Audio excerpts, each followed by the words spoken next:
And we're live. Good evening, everyone. Welcome to Holy Crap, the Vlogcast. The Vlogcast that comes from a skeptical point of view to answer some of the questions of why.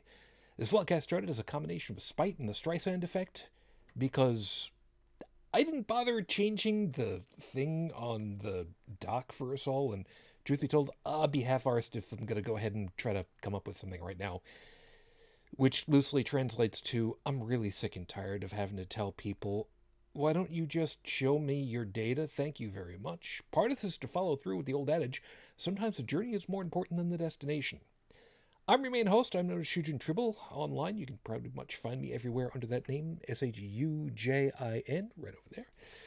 Let me go ahead and introduce you to the crew while I try to figure out where everybody's name is supposed to be, because it's going to be one of those nights right about now. Top left-hand corner of the bingo card, where I've already made the joke about the magical, mystical, meteorological personality over there.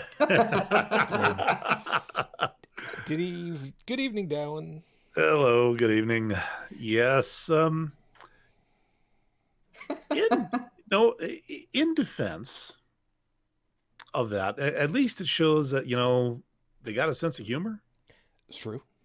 And he was rocking that wig. I'm just saying. He was. Yeah, and it's also that people can, we can get away with that kind of stuff up here because making people laugh is still a good thing. Yes, let's also add to the fact that, well, like I said, why is there an N followed by two Fs? Shouldn't there be like a vowel in there somewhere? Possibly, but actually Robin Williams solved that one a while ago. A bunch of people were in the area, and one of them, they went skiing, and one of them wiped out in a snowbank, and the sounding mate was BAMF! So it says, hey, let's call it that. That's great. And here I thought it was because it was Nightcrawler's hometowns, but what the hell do I know? I know. Puck me. I know. That's an Alpha Flight joke. Congratulations, people. You're my people. You get down to the right just a little bit, Midwest of the U.S., where it's now white, isn't it, Brigid? Is it white? It's not white yet, but it tried to be really hard on Halloween. That's good. It barely missed us. Barely. Fair enough. Good on you for that one. If I still lived in Indianapolis, it would have gotten me, so there. Well, where it's finally hit over here, where it's starting to get white now, screw you too. Yeah. So great. Moving right along, off to the right, out in Ohio way, Joey. Hi, good to have you, man. Yeah, pretty damn cold here too. So. Yeah, somehow that doesn't totally surprise me. It's good to have you. And outside of, oh my God, things are heating up massively this particular week, UnrenownedTech. Good to have you, man. How you doing? I'm all right. Thanks for having me. No worries. It's all good. So, yeah, like I said, it's one of those weeks where, yet again, I have not been having a good week for the last couple of months. So, I really don't want to be talking about the regular news cycle because we've got enough of that going on. Thank you very much. So if you really want to be dealing with the local news cycle, sorry, it's not happening with us tonight. We've got stuff of our own, and personally speaking, I really don't want to be dealing with all that crap. So, yay, go us. But we've got our pieces to talk about. As far as to those folks that are paying attention live right now, of course, as always, thank you very much. Please take advantage of the live chat over on that side of the screen for you, because I remember that everything's backwards for me compared to you guys, so I have to point to my left in order for it to go to the right on the screen. Shut up. It just worked out fine. Phyllis is there. Stephanie is there. You guys back and forth, so yay. Is it Fahrenheit? Is it cold? Yeah, it's kind of getting chilly. It's not Fahrenheit, it's freedom units. It is. And I mentioned that to some folks down in the States earlier this week. I was talking, and of course we talked about the weather, and I said, yeah, I said a friend of mine from Indiana started referring to Fahrenheit as freedom units, and she damn near fell out of her chair. She was laughing so hard. She says, I'm taking that. I'm like, go ahead. Aw. I'm sorry, but if our government tries to make that official, Well, I will say this, Tech. If the government tries to make it official, look closer and see what kind of legislation or law they're trying to pass through at the same time. Because of course, I can't back this with any evidence because I really haven't done any research, but to borrow one from you, Shujin, I have a hunch. oh, that's. I feel very proud of myself now. Yeah. it's supposed to be a hunch. Never mind. No. That's another story entirely, and we're not in Second Life. It's another YouTube channel entirely. Yes. Yeah. Ask me about that sometime, folk. I'll be more than happy to explain later. Yeah, but I have a hunch. And again, I know we have things. Okay, anyways, so there's a lot of things that have made the news that have just been just a lot of, I would put it into WTF news if I was doing political stuff on my show. Can't imagine why. Well, again, I'm not going for rage bait here. I'm trying to give people a good time. Yeah.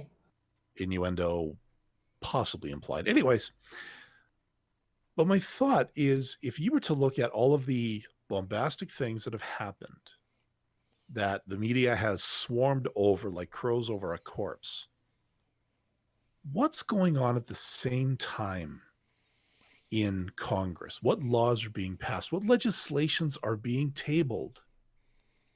To make it just makes me wonder if a lot of this is just some kind of Smokescreen? distraction. Smokescreen. Yeah. So it's like, and I'm actually miming this even though I'm not on camera. It's like, look at the shiny, stab, Yeah, look over here. Yeah, exactly. Politics of distraction. Okay, it doesn't. I don't have a jingle. It's okay. It's the You get the idea. yeah. It's basically they're trying to they know how to play the media, so they fire off something to completely troll the hell out of them. They all run to that, and then that gives them a free avenue to just do this without anything. And then, everybody settles back and goes, what just happened? Yeah. Oh, you see what? Well, you were chasing a badly formed tweet. Yeah, they just deployed that tax cut that they were looking for, or they did this or they did that. So God, if Joseph was here, he'd probably talk about being critical, but He may still. but the next time you see something that just makes you go, look deeper, is all I can say.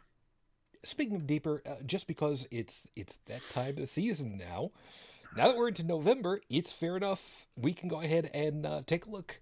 And according to Google's weather page, currently it is -6 Celsius in Yellowknife, which means I get to draw out yet again. For those of you that can't do the conversion into freedom units, negative Celsius is burr. Yeah. Yes. For those of you that want to go ahead and give me any kind of crap about that, I get news for you. I ain't wrong. So that would translate into what, about 25 degrees? Roughly?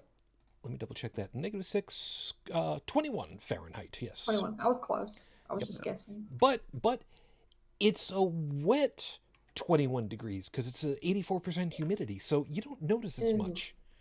Yeah, yesterday it was down into the almost. I think it was in the like -2 Celsius with 93% humidity, and all I could say was, those people that have got their cars outside and not properly lubricated in their locks, yeah, I feel bad for them. Oh, it's okay. I'm pretty sure I'm preaching to a couple of choirs here, but y'all ever heard of a block heater? Yes. Yes. I have one. Ask us if they're normal over here in Buffalo. No. Yeah, that's the thing. We've needed them a few times here because it's gotten to like minus 28 freedom units. I mean, have had. I was just over at AutoZone today, and they have not just block heaters, but specifically diesel block heaters, gasoline block heaters. They even have battery heaters. That doesn't surprise me.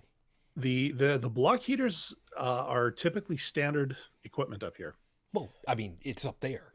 Yeah, which is absolutely hilarious because you see some tourists show up around here, and they, especially if it's in the winter, and of course they'll walk up to a guy's car, and they'll see he's got a plug hanging out of the hood, and they're just like, "What's that?" And yeah, so do we do the remarkably un-Canadian thing and mess with them? Oh hell yes! Of course. Of course, we've got electric cars, and we've got a way of charging up from that. Yeah, we've had electric cars since the 70s. Technically. Well, it's kind of funny. I found out Ford apparently made a all electric Ranger back in like 1998, 1999. Well, you've seen the movie Demolition Man, right? Yep. Apparently the cop cars. Taco Bell. Yeah, the cop cars were actually a prototype electric car that General Motors was actually going to try to release onto the market after the movie came out. Couldn't find enough AAA batteries? No. Now, funny you should mention that, because I know I had pointed out to you guys before the show started about the ELF. Which, for those of you who are watching and don't know what the hell I'm talking about, there's a company called Organic Transit. They make pedal-powered and electric motor-assisted, basically bicycle cars. And they have one model that is referred to as the tactical model, and it's a police variant.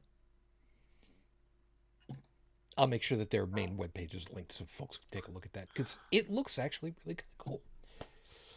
Okay, so seeing as how we've gone ahead and gone a little above and beyond, as far as to what is my drink of choice tonight, milk.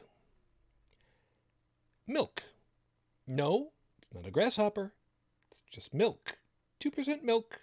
No, there's nothing special. There's nothing funny about it, except for the fact that I've got cookies and milk. I managed to acquire maple cream Oreos. Yes, I did, because Target had them in the half-price snack section, and I said, "Give me 2 of those." And the little one went, "What are you looking?" Okay. It's. I've never had these before. I never saw them on the shelves in St. Cat's, so I figured, why the hell not? I go for the red velvet. Yeah, let me know. I smell sugar. I just smell all kinds of sugar. That is precisely what they are. Well, it's Oreos, so come on. I like the pumpkin spice Oreos. Those are so good. Die, heretic. Oh, I'm sorry. Did I say that out loud? Bite me. The problem with pumpkin spice anything is that it's just the spice you would use in pumpkin. It has no pumpkin flavor. I know. And if I want pumpkin spice coffee, I also want pumpkin flavor to it. There's that. Okay, so the folks that want to kind of join with me, here you go. Dink. You know. Mm-hmm.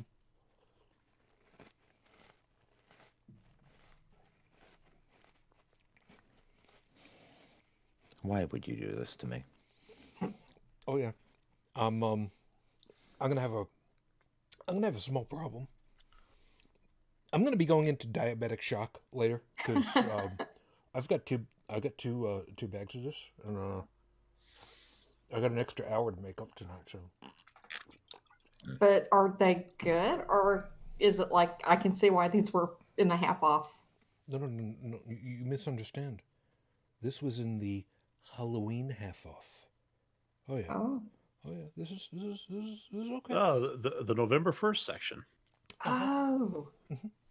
Yeah, because you see the peppermint Christmas ones will be coming out soon, probably. They've already got all the Christmas stuff. Okay. Yep.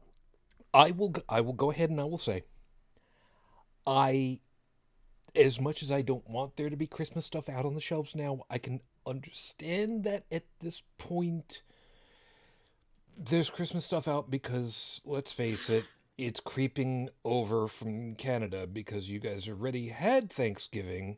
So technically, November 1st is kind of what you guys should have for the equivalent of Black Friday, really. Sort of. You know, the funny thing is, we actually started doing Black Fridays here. I don't. Just nobody's won on the death pool yet. That's good. That's fine. I can live with that, so to speak. So Anyway. how was the cookie, Shujin? Cookies good. Cookies good. I can eat more of those. Okay. I can eat more of those, and I probably will. Although, truth be told, this is HCTV. This is not ASMR, so I probably won't eat any more on microphone. On air. Unless there's a call for it. And come to think of it, by the way, just as a heads up, one of these sessions, when we get Joseph back on again, I want to do a recording of us that we can send off to the guys over at Scathing Atheist, because they're in need of new intros, and I mean, what better way to promote ourselves than to go ahead and do a thing for us. You know what? Given the absolute disaster that we had last time. Okay, look, I listened to that thing and I just kind of went, this is not helping.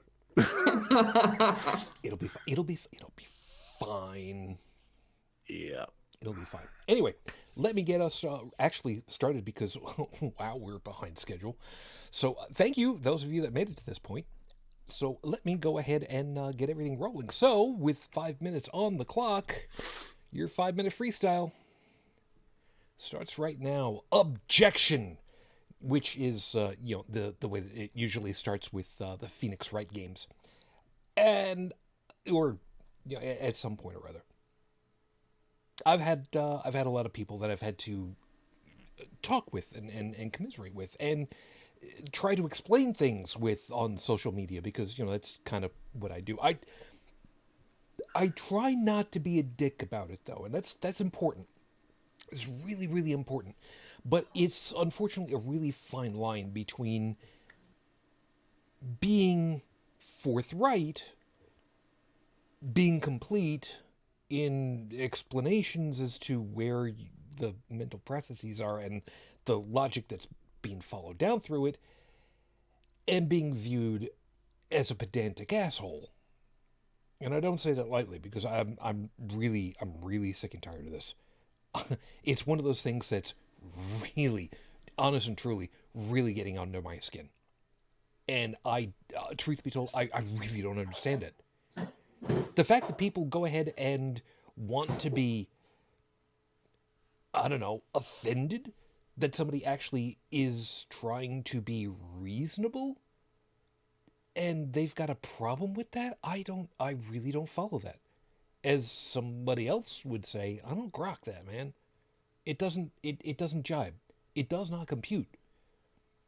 Why is it that when we try to be the voices of reason and understanding, that we're basically told to shut the hell up, that we're Poindexters, that we're in our white, super educated castles, that we're being pedantic assholes? I mean, I've been called a whole bunch of different names by people who, truth be told, have apparently a hard time understanding the concept of the apostrophe, which, for those of you that are listening and can't really see it at this point, there you go. Try to remember what that one is. It goes the other way too. Now, I have a real problem trying to understand why these people have the weird orange-colored glasses that they've got. Now, for some of you who understand what I'm doing at this point, I greatly appreciate you taking a moment to actually have a good laugh. Now, that's all done. I've tried to explain to some of these people, look, you have to actually question yourself, and you have to be honest about it with yourself.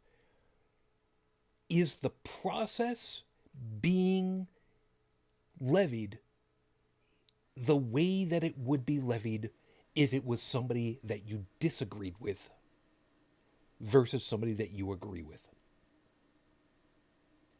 Is the process fair? And I had to try to really explain to somebody. It's the same thing as what's supposed to happen with a referee or an umpire or any official in a game. I'm not saying politics is a game, but the system can be gamed. The question is the rule being levied the same way, no matter who it is? And you have to be honest about it. And if you're not, I'm going to call your ass out on it. And I've had to do that a couple of times with some people who absolutely positively will not listen to reason whatsoever about it. But I keep hammering it, and I keep pointing it out, and I keep saying, look, this is what's happening, and this is what the law is supposed to be doing, and this is how the law is supposed to be levied out. And that's what's happening. One domino piece after another falling onto the next one, blam. And if you happen to be caught underneath one of those domino pieces and you get crushed, I'm sorry. But you have to look from back the side of these domino pieces. And if you can agree this domino piece is the way that it's supposed to be, and this one is hitting this, and this one is the way it's supposed to be, and that's hitting this one, which is the way that it's supposed to be, anybody that gets flattened on the downside of it all gets flattened because that's the way it's supposed to be. That's what objectivity is all about. That's what it means to look at what's going on and simply understand if you don't like the process, sorry. It's been put in place for a reason. This is episode... Where is the damn thing? There it is at the top of my thing. There it is, episode 284, Pet Projects. Now, the funny part of this is I really, really wish that Joseph was here right now. He's not. I don't know where he is. I'm hoping that he's, just asleep, waking up. But we'll have to see how that plays out. Because I know full well, I want you to know, part of the reason why I did this is because I knew full well that he would be more than happy to go ahead and talk about, people should be doing blah because blah. And, I mean, let's face it, we've all got our particular hills that we would be willing to die on. And it's why we've got those is the whole reason for this whole thing. Not the individual pieces, but the why of it all. Although I'm sure it's going to end up coming into the whole damn thing. I did not really go looking for news about Rafe Badawi this week. I'm sorry. It got away from me. I don't know what to tell you. However, as of the recording of tonight's show, since we don't have any word that he was released, because Lord knows we'd hear about that one, it has now been, as the recording of tonight's show, 7 years, 4 months, 20 days since Rafe Badawi was unjustly incarcerated for thought crimes. Our hopes and thoughts are still with you and your family. We are still hoping. We are still waiting. We are still paying attention.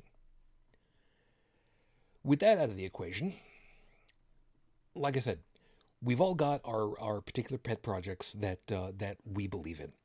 And I'm going to start off by saying that my particular pet project is I keep harping on quality primary and secondary education. That it has been shelved, it has not been given the due course that it deserves, and it deserves far and away more than what has been happening over the last, I'll say it, 30 years, where there are school districts that are using books that are still, in some cases, 15, 20 years out of date. Now, for the record, math books, okay, you can kind of get away with some of that. History books, that's a lot more problematic, and when you start to get into the sciences, well, I'm sorry.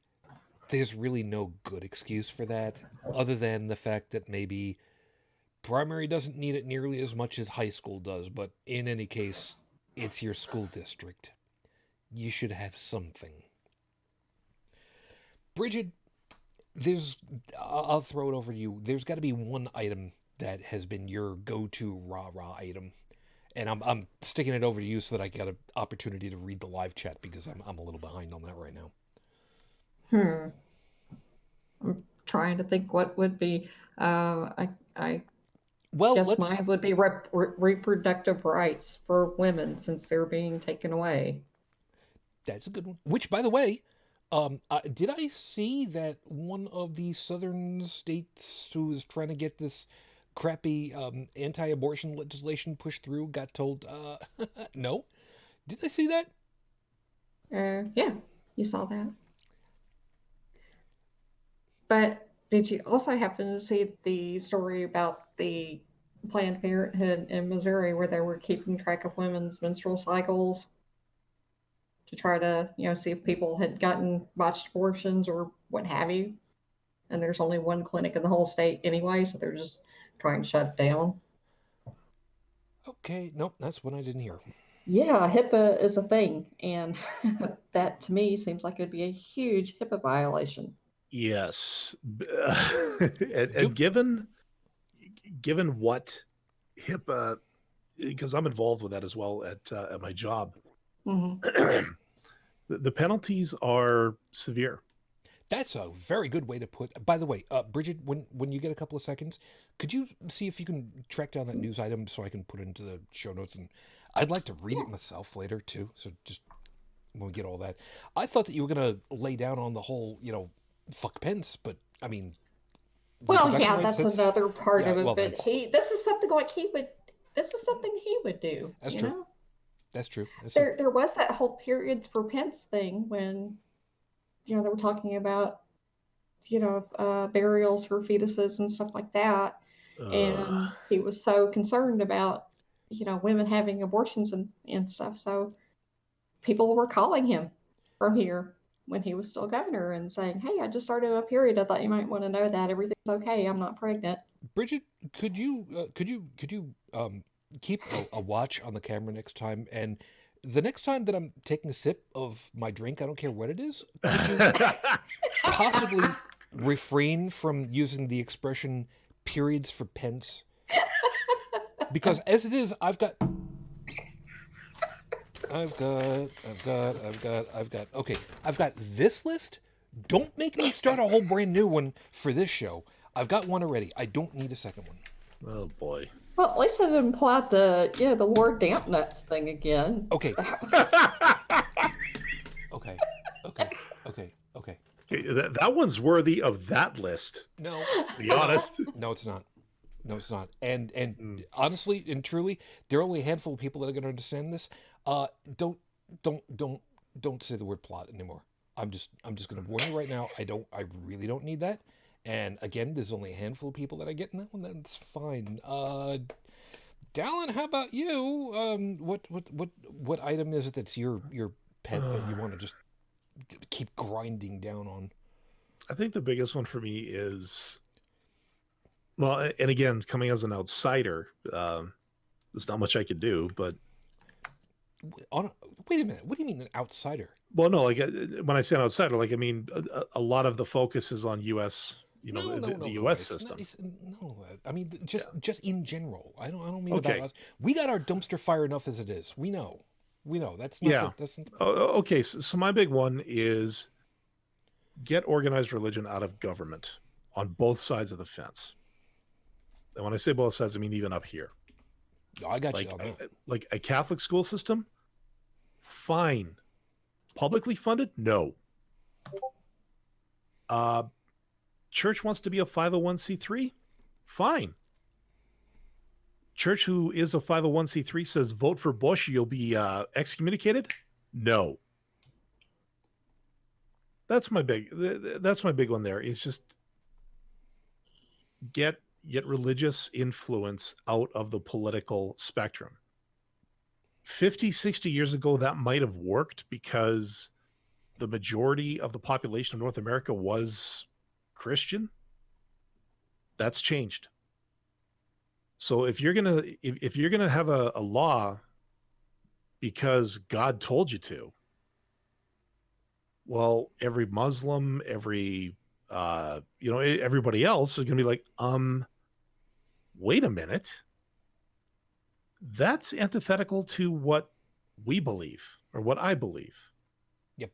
So get rid of all of that and make laws based on how does this benefit my community? How does this benefit my population? So. No, I'm with you on that one. Yeah. So that's my big one. Yeah. Joe, how about you? I mean, other than, of course, people should be swapping around the dashboards on their trucks. Yeah, well, are we talking like personal pet projects or greater scheme pet projects? I don't really much care, man. We got an hour and a half to kill. You pick it. I don't care. Well, I suppose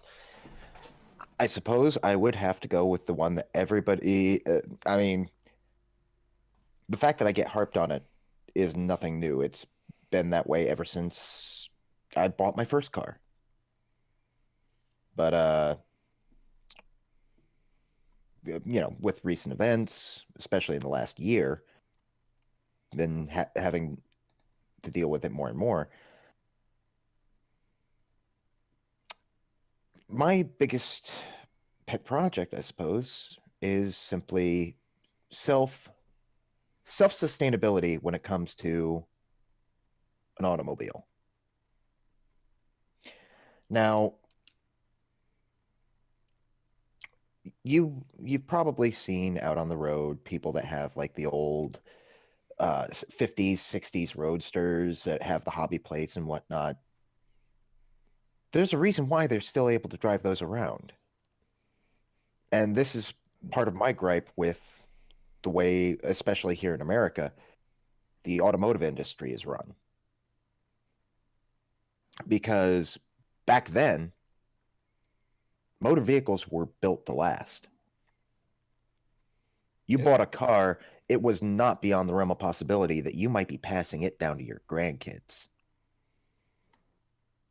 No, that's fair enough. Yeah, I still remember where it was, okay, maybe not necessarily common, but it was not terribly unusual to hear people talking about their car in the realm of a moonshot. Mm-hmm. And really, I suppose my soapbox is twofold for this one. One, the way the automotive industry has treated the consumer for the last, say, 50 years, and the way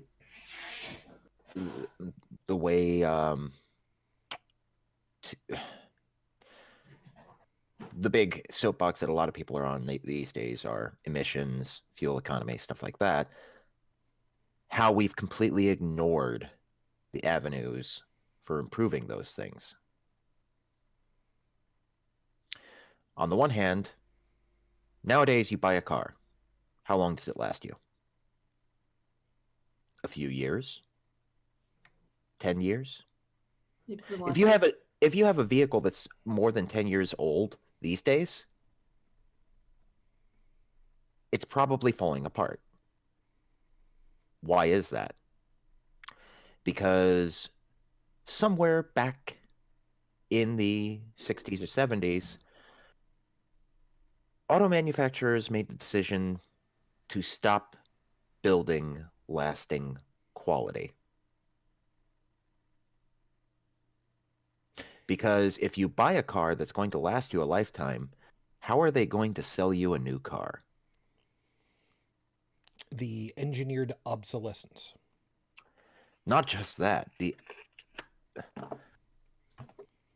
No, if I remember right, I think that's actually We do the same thing with great- cell phones.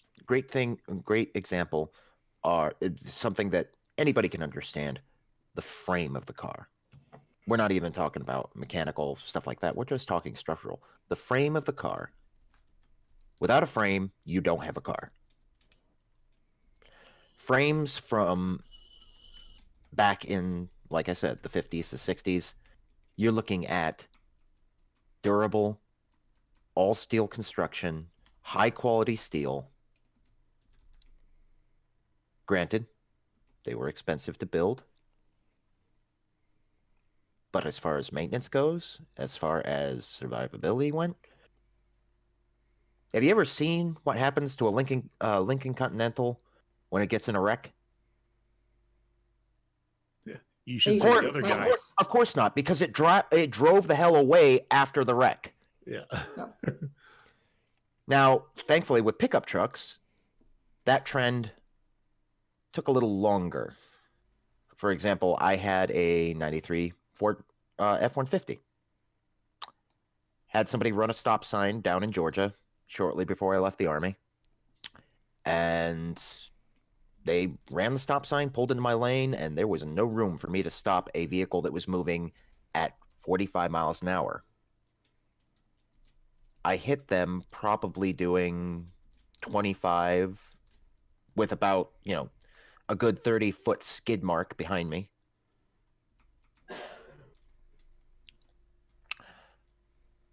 With that truck, the impact bent my bumper in such a way that the corner of the bumper was pressed against one of the tires. The other individual was driving a much newer Ford Taurus sedan.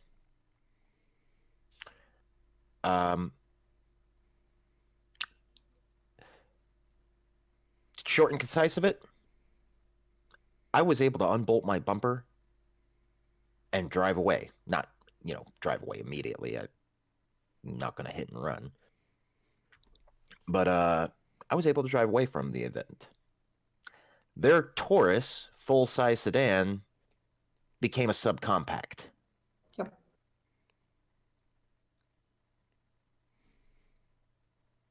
The only piece about that one though that I want to point out though is the passengers in the cabin, I assume, were otherwise Oh yeah, I mean perfectly safe. perfectly fine. And when all is said and done, that's really the name of the game. Protect the cabin at the cost of everything else. Because True. when all is said and done, a car is still a tool, no matter how you And tool it. yeah, thankfully, no longer considered part of the frame, what we call the roll cage, the cabin structure, yes, is still very high quality for most vehicles. I'm not looking at you, China. Yeah. But quality otherwise has really gone downhill. Yeah, as an And my aside, bro- I'm sorry, Oh, but go ahead. as Go an ahead. aside, by the way, Stephanie had put just a little while ago, if you have a vehicle that's more than 10 years old, it's probably of Japanese manufacture. And we've kind of talked about that before at some point or other, but that's a whole other piece. For the record, because I did put it up there, I am still rocking, and I say still in scare quotes, the Honda CRV. Now, admittedly, I had a 98 CRV when the little one was born. Bought it secondhand. Manual transmission. I miss having a manual transmission. But I got this one new in May of, was it May of 2013, regardless, and it had a sticker of about 30 miles to the gallon. I am still, to this day, getting 30 miles to the gallon and higher on flat roadways when I go up to, let's say, Toronto. Yes, even with the 401. Yes, I'm still getting 30 miles to the gallon, even with the stop and go traffic and 3-4 kilometer backups on the QEW. Don't give me shit. Those of you that don't know about the backups on the QEW of like 4 kilometers, yes, that's called Tuesday. Okay, and that's just congestion. But I get where you're going. Yeah, and the other side of the coin that I was pointing out earlier, just to keep everything concise, is the American mindset of the automobile. We got to have that big engine. We got to have those big wheels. We got to have that huge trunk and all this other stuff. Now, I had mentioned earlier things like the Elf, which is produced by a company called Organic Transit. Why can't we build something like that with, a proper engine to, not to say that, electric's not a great thing. We're still working on the electric, though. Electric does have its limitations with the current technology. Yeah. But the whole reason why the lightweight, very fuel-efficient car never caught on was because of that American mindset, because the biggest thing holding it back are safety requirements from the Department of Transportation. If everybody had made that gradual progress to lighter vehicles, be no problem. But that's not what happened. Instead, our cars got heavier, our cars got bigger. And now it's at a situation where, yeah, you can try to produce and sell a super lightweight, super fuel efficient vehicle, which would meet any American's needs.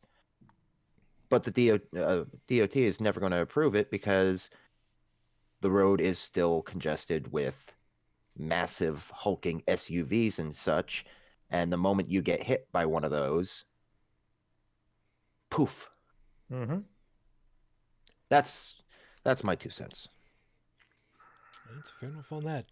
And tech, I gotta imagine there's got to be at least one that's just been for you for the vast majority of the show's run at this point. Mine is mostly outside the show. Politics relating to legislation and laws for equality between men and women.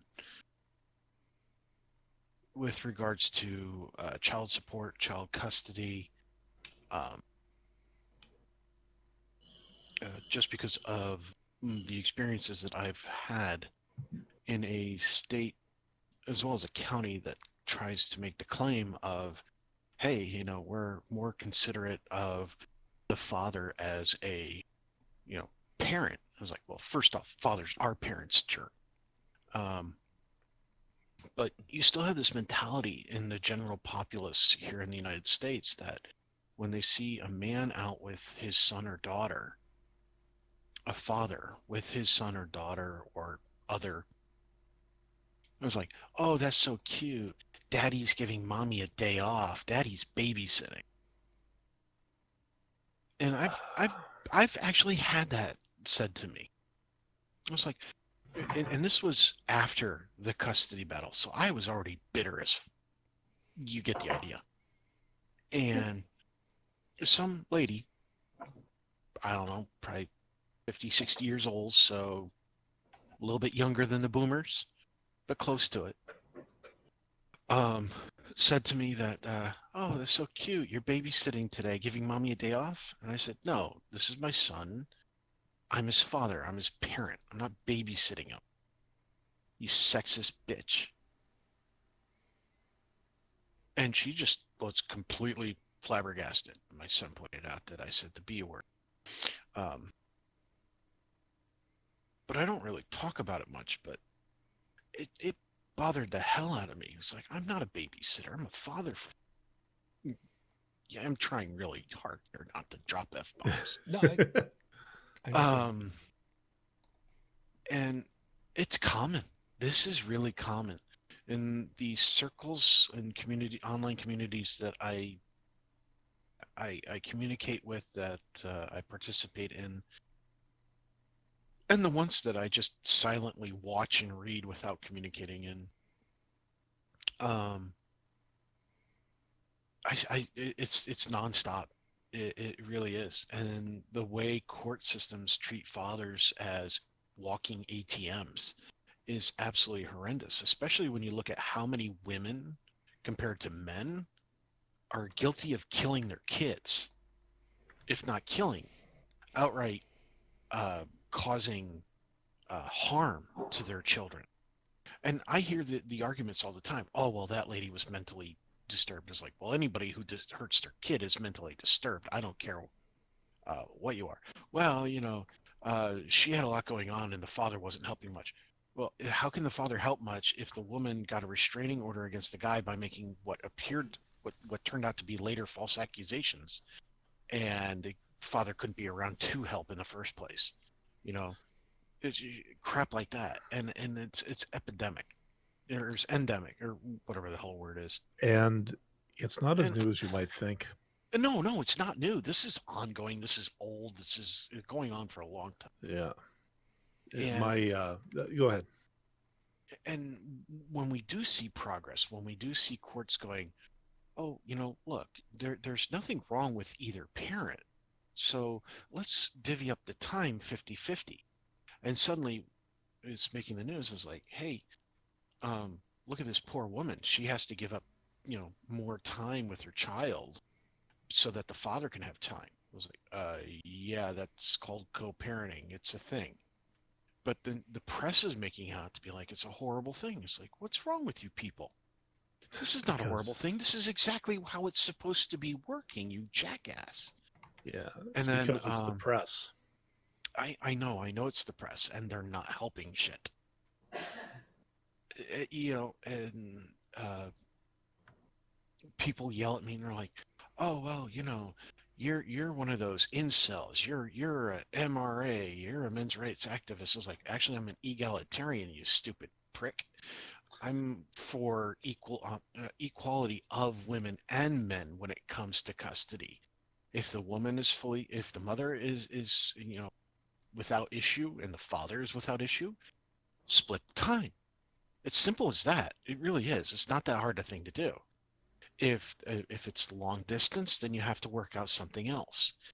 But if it's close neighborhood, like the mother and father live like 10 blocks apart, dude, there is no reason that child should not have 50-50 at that, that child should be going 50-50. I understand school year and stuff, but there's still ways to compensate for that crap, and it drives me absolutely up the wall when I hear other guys who are parents going, well, women are biologically more. I was like, no. I was like, let me stop you right there. We ain't getting into that because that's a false. That is a falsehood.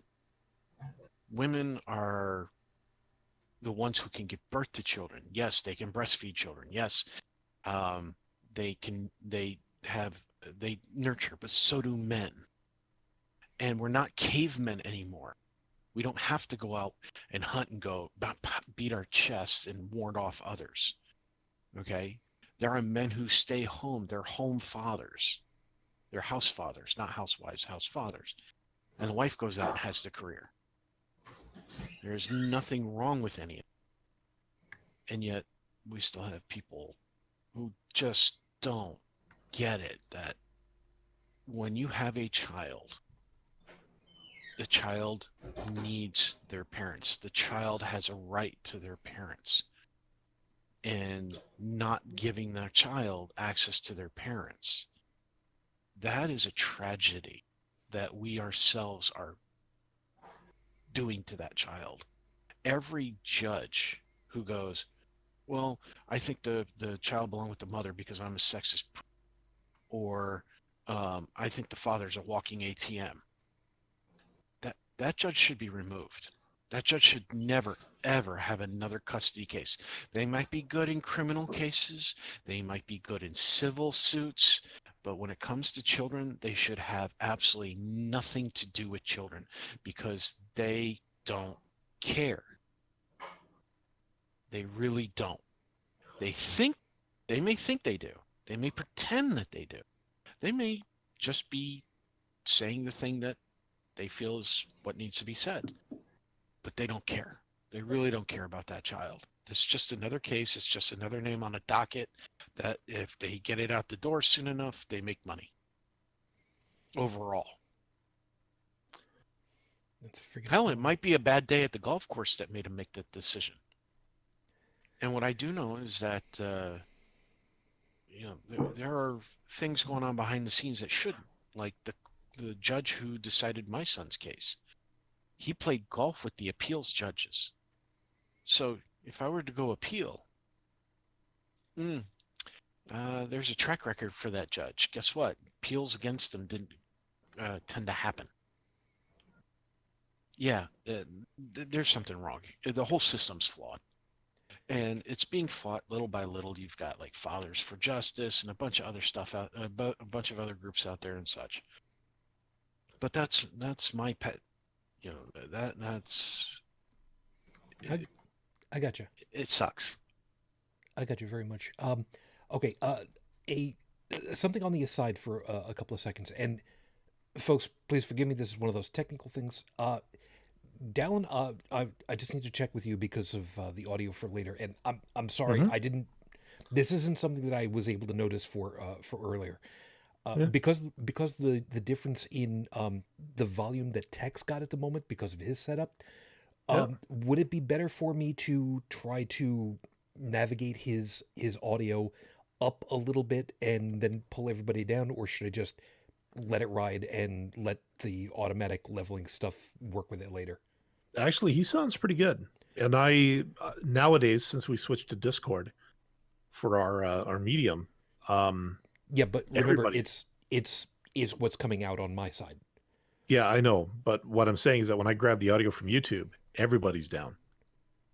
So I run it through a levelator to bring everything up, like to normalize everything out. Okay, so basically, yeah, I think he'll be fine. I should just let it ride, is what I'm saying. Okay. Yeah, I think so. Okay, I'll leave it be. Sorry about that. Yeah. Thanks. Sorry, guys. Technical stuff is not a problem, man. I mean, this is in a lot of ways. A lot of this tech is still, oddly enough, still kind of new. These little pieces. Anyway, Felis had said, by the way, but so often that child is used as a weapon. Yes. Oh, absolutely. Yeah. I lost count of the amount of times that my ex threatened to withhold me talking to my son, trying to tell me that I wouldn't get to see him if I didn't bend down to her will, things like that. And I lost count of the amount of times my attorney during that period had to keep sending threats to her attorney of, hey, look, if your client doesn't start towing the line according to the order, we're getting an emergency petition and we're dragging your butt back to court. Yeah, I mean, yeah, it's insane. You know what? Hold it right there. Hold it right there, because it's just hard. Yeah, because what I wanted to do with this whole thing was to kind of go through and give us all basically an opportunity to say, all right, what's our individual pet item that we will hold on to, and we will die on that goddamn hill. But the big thing about it was the why of it all, and I think that kind of working with yours first because it's right now really super fresh and what just came up. I think this is one of the reasons why. Pardon me.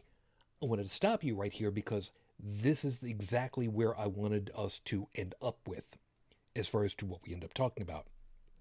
What Felix had said, that child is used as a weapon. Stephanie also chimed in, poor kid, I've met the result of that, and it can destroy them.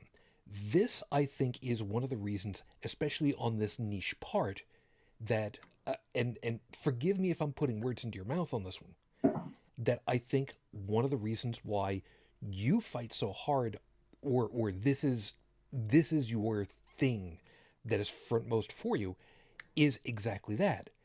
Regardless of what happens with the relationship between the parents, the kid needs to come first, and you have everybody fighting and squabbling over this whole thing and being absolute dicks to each other and putting the kid into the middle of that crossfire. You're screwing with the kid, and that ain't cool. I'm pretty sure that's really what it comes down to for you on this. It is, and that's the part of the when the child sees that, look, there's this level of sexism, and it puts this person in this place, and it puts this person in this place. My son's actually partially scared to go back to court. When he's old enough to speak up for himself, he's afraid that if he goes back to court and speaks up for himself, the judge is going to say, well, I heard everything you had to say, but I still think you should be living with your mom because, well, moms are perfect angels and it never goes wrong. Therefore, you're going to live with your mom more. He's afraid that that's going to happen. And because I talked to him about this. And sadly, from what I've understood, and admittedly, I don't have complete, access to all the court records and whatnot. From what I've understood, that's a real possibility and a real legitimate concern. And it's truly a legitimate concern because every time he has spoken out against his mother, the system, each level of the system that he tried to use failed him in the worst way possible. And she put, as the saying goes, she put the fear of God into him. Okay. So without getting into details. No, and we don't want to be dealing with those. Yeah. So, but this is also not uncommon. It's not uncommon in the online circles that I communicate with to hear about how a young father is crying and weeping because his daughter told him how much she hates him for how mean he is to his mother. And he hasn't been able to reach her for weeks because the mother's withholding phone calls, and then the mother's telling the child that father's withholding money, and that's why you can't have that nice toy over there, and it's the father's fault this, the father's fault that, and the father's fault this. And granted, it's the kid. The kid is getting traumatized. Kids my son's age are winding up with PTSD. They have anxiety issues. They have depression. It's horrible in situations where the child is in a co-parenting environment, but the two parents are not properly co-parenting. It only takes one of the two not properly. It could be the guy, it could be the woman. It doesn't matter which. It just takes one to not properly co-parent. Like, for example of a proper co-parenting relationship between two parents who are separated with one child or any number of child. If there's a problem with money, they don't discuss it in front of the child. They have a civil conversation outside the hearing range of the child about the issue. Okay? If it ultimately takes a court to resolve the issue, it takes the court, but the child is removed from that discussion. Where it's a bad example, or a good example of bad co-parenting, is when one of the two parents starts getting on child support payments while the child is in the room. And then threatening to go, well, I'm not going to let you see this child anymore if you don't start making the payments or anything like that. And in the videos that I was forced to watch again, to take the test of co-parenting again by my state and county, guess who the deadbeat parent was every time? The dad. Yeah.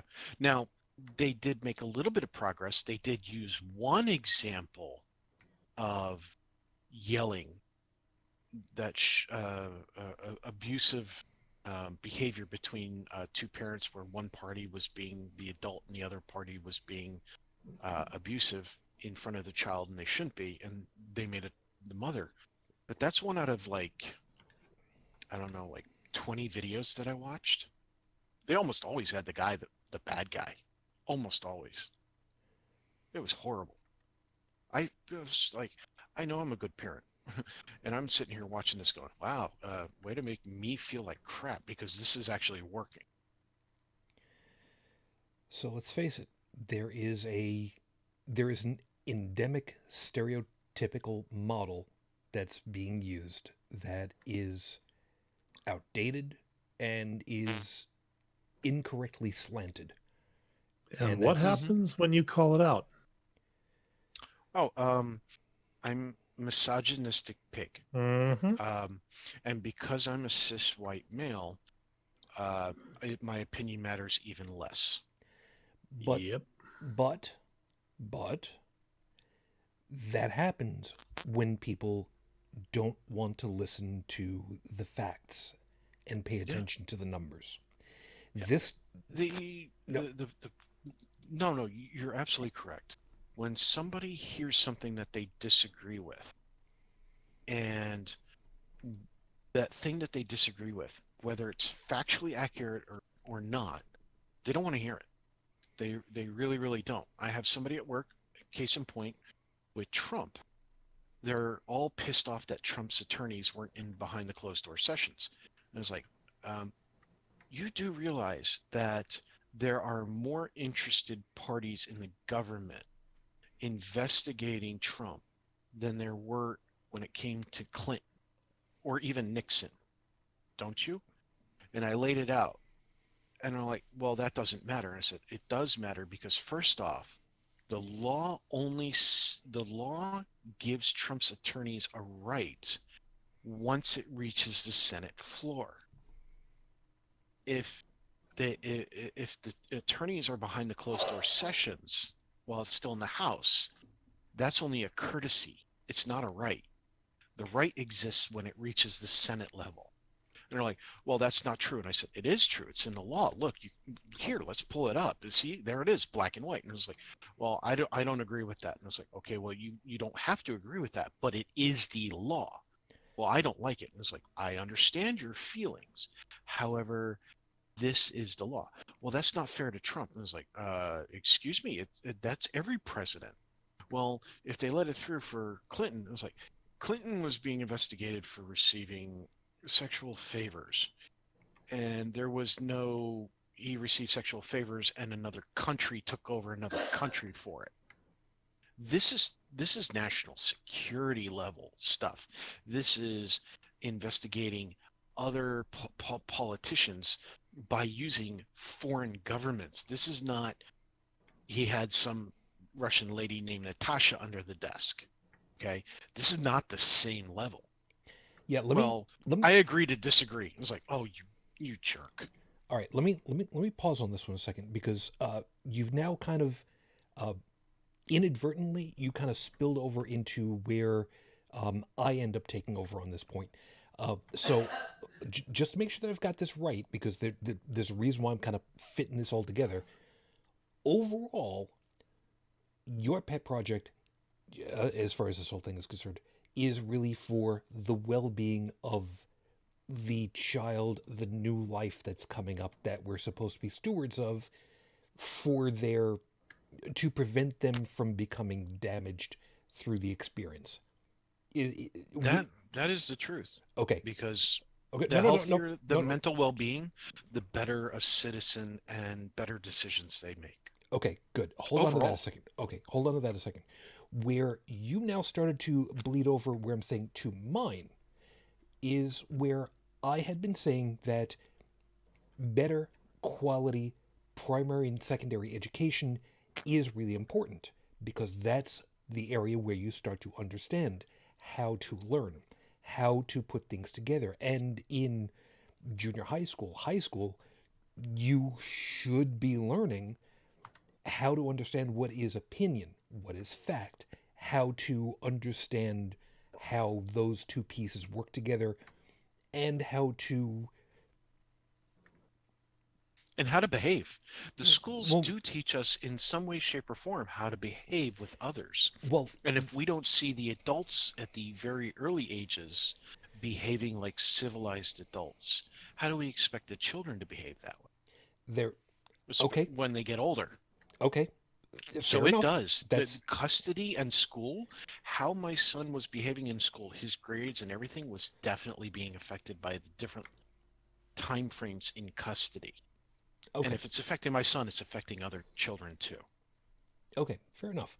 What Yeah. what I'm trying to get at for this piece is that for me, my avenue on this whole damn thing is, and I'm gonna end up pulling this over to Joe in a second for confirmation, and then Bridget, I'm coming over to you. Is I don't want to live in a country of stupid people, and I'm gonna add on to that because they make stupid decisions based on stupid reasoning that isn't. That sound about right, Joe? Sounds about right to me. Okay. So, Brigid, to that angle, don't want stupid people making stupid decisions based on stupid reasoning that isn't reasoning. The piece that piece that works for you, for women's bodily autonomy. I mean, that fits into where you are right there with that piece. Because the people who are making these decisions are making them on completely false, unreasonable rationales, and I use that in scare quotes for damn good reason. But Because of some why? of it I don't think is based on bad rationale. I mean, I think it's misguided. I think it's flawed. But I think a big problem in society is patriarchy. And some women are the worst misogynists that I know of. But I think it's because they still want their place in the pecking order. And, they'll play, second fiddle to keep their privilege.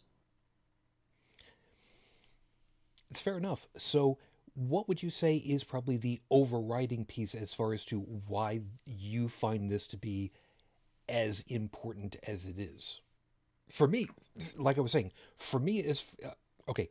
For tech, it's protecting the kids and allowing them to grow up because kids should be kids and learn in a comfortable way. My point is that kids should learn. They should have quality learning. So, what is it about the bodily autonomy thing that you think is worth being a pissant to everybody for? Because I don't think that the government should be making decisions for women. I think that women should be able to make their own decisions. And I'm sick and tired of men thinking that they are still, what am I trying to say? That men still treat women as property in a lot of circles. And a lot of that is religious based because women are supposed to be subordinate. They're supposed to obey men. They were created for men, blah, blah, blah. Now, I think people are going to start to see where this puzzle is all coming together from Dalan adding on to this puzzle because it dovetails onto what was just said for your piece. It does, because if you can get the religion out of government, and okay, look, I've been listening to a lot of stuff recently, and it seems every time one of these shows comes on, the issue of abortion comes up or Planned Parenthood. Call it learning about your enemy, if you will. Oh, by the way, I'm sorry to bother you on this one, but for those of you that didn't see it, there was a guy that dressed up in a pink outfit with the double P inlaid onto the top lapel on their outfit. They had a bow strung over their shoulder, and they were going out as Planned Parenthood instead of Oh. Robin Hood, and I thought that was absolutely adorable. That's funny. Because Halloween, man. I'm Yeah. sorry, I I had got to. lynched in the Bible Belt. But one other thing I'd like to throw in there, as far as like the whole religion and hierarchy and bodily autonomy and all that, is if women have no say-so over their reproductive rights, they're a lot easier to control. See, I go even farther than the concept of patriarchy. I think it's a twofold problem. One, it's sexism, number one. And number two, it's old people. And I don't mean all old people.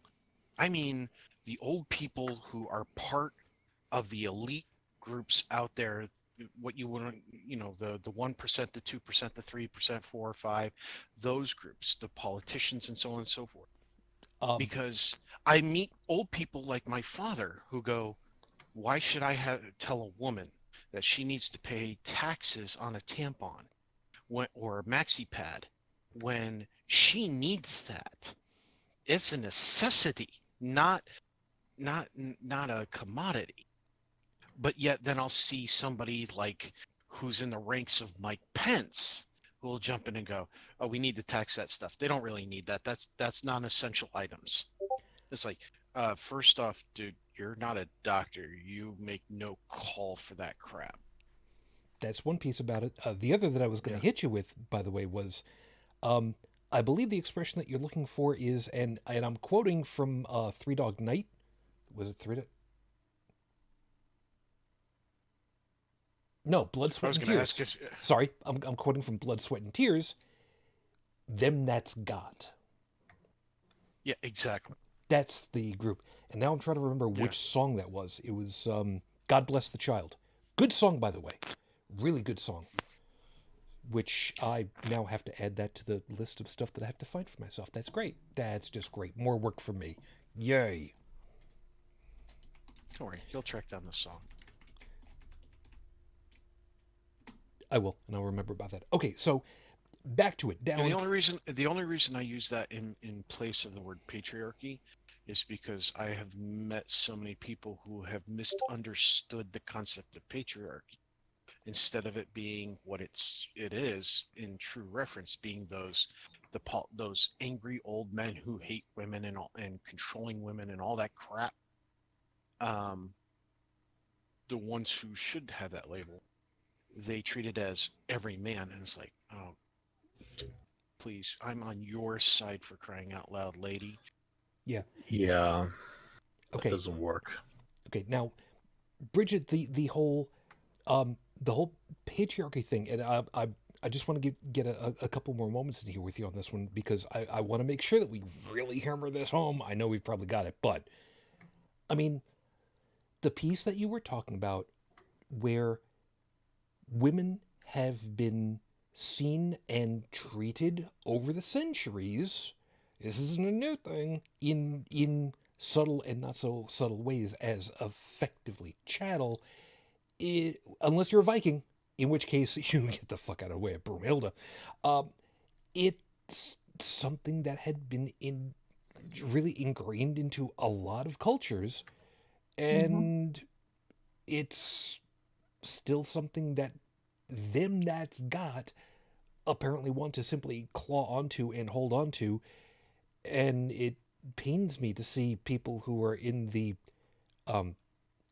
I'm sorry, I'm going to use this expression, the WASP culture, who just want to continue being part of the whole yes man thing. Like, what the hell even is her name on this is not Pat Robertson's group. I forget what, you know what? All you goddamn Christian TV I know those shows. stupid groups like, Concerned Women for America and all that bullshit. Yeah, the men are talking. It's just like, yes, it's right. Yeah, I can't remember. I want to say Tammy Faye Baker. Well, she's dead. She of the ungodly eyelashes. Yes, but she's dead. And no, that's as far as I'll say about it. whoever it is, it's on one of those damn shows. But anyway, it's like, why can't we put the fear of flame into them? I mean, how much Aquanet could they possibly be using? Why can't we infiltrate the place with a Zippo and just light them all up? I mean, that's I know that's wrong, but I mean, it's for good cause. Why would these women just allow themselves to continue to be part of that whole, sure, we'll go ahead and we'll just be your cute, you little eye candy. I mean, like I said, that's all they know. It's all they know. Hey. Bridget's got Bridget. it. Let Bridget. She knows. Yeah. She was part of that. Brainwashing, She was part of that conditioning. for a long time. Yeah. 1 million. When when you're taught, from, I don't know, toddlerhood on, that you're less than, you believe it.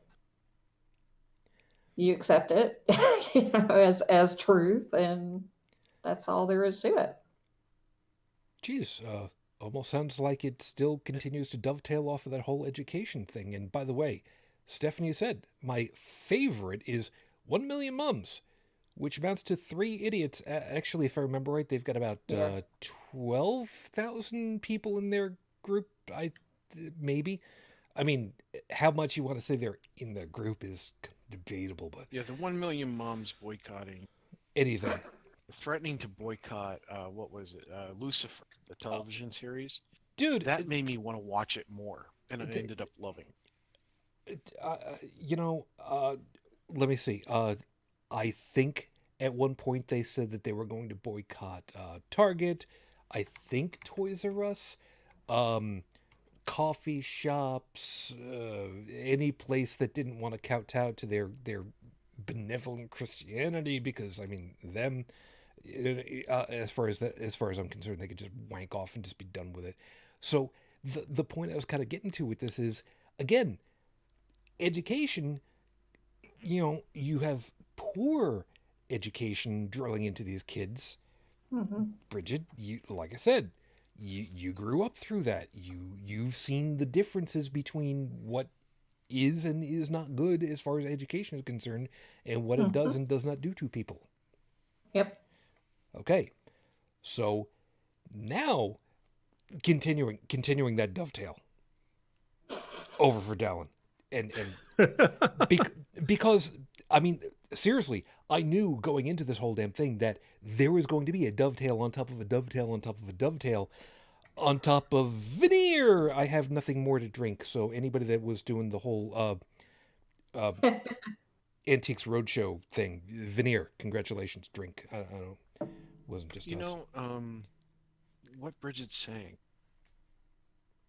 that goes along a lot of what Bridget has said in the past, as well as what Joseph has said in the past, our wonderful Frenchman who's not here right now. And that where his version of it is comfort.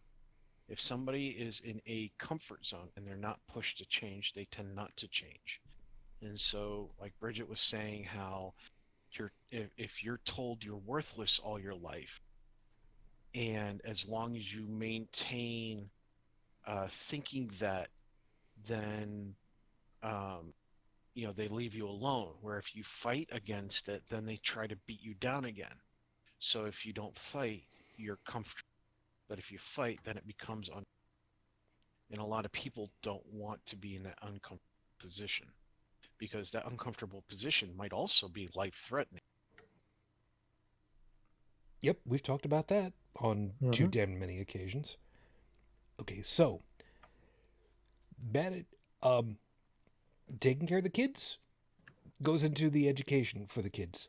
Bad education of the kids brings up walking automatons into the church pews. The church pews into government. That's where you come in now. And why that's important. Because in all of the arguments I've heard by pro-lifers, I haven't heard one yet that doesn't bring up God. So that tells me that, they say, well, it's a moral thing. Well, is it? Is it moral, or are you just, again, trying to tell me that our morals are based on Christian values, which obviously they're not? Because if they were solely based on Christian values, we'd still be dealing with slavery. And I mean, real slavery, not what they're talking about these days. We'd be dealing with so much stuff that, we take for granted these days. Or that we've never had to deal with because we have such a nice life these days.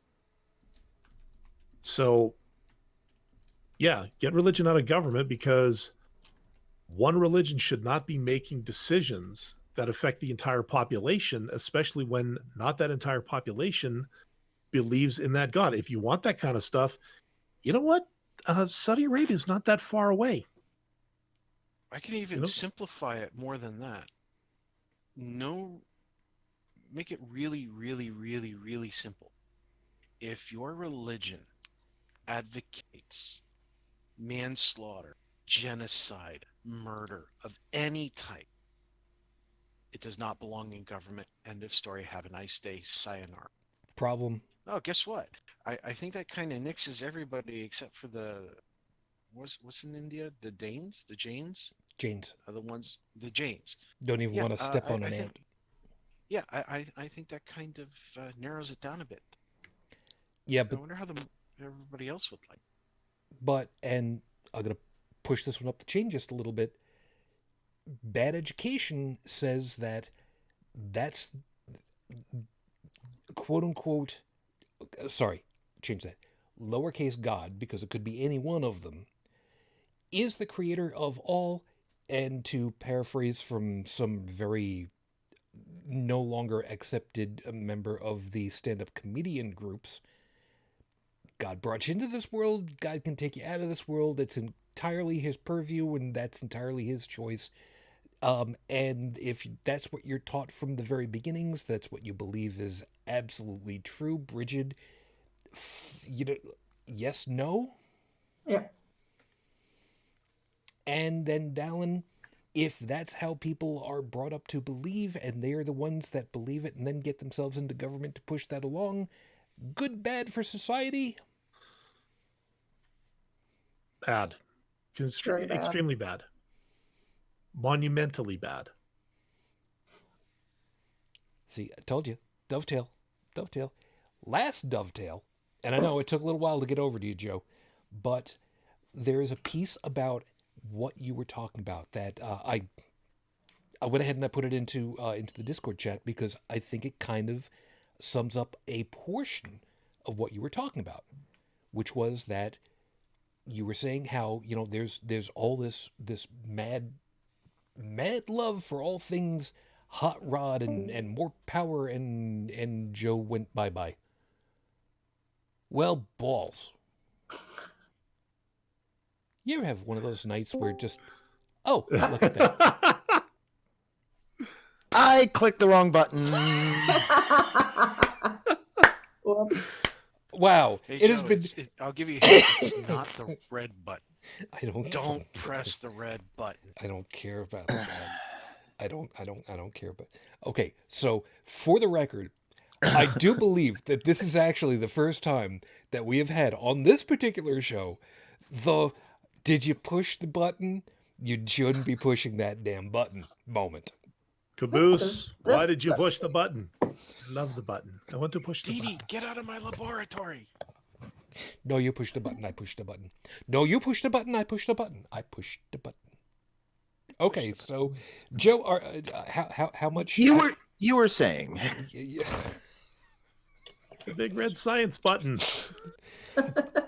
Oh God! One of these days I'm gonna get Captain Disillusion on here, and we're just gonna have fun talking about it. Okay, so the where everybody else has gone to so far, there has been a theme that has worked through us all.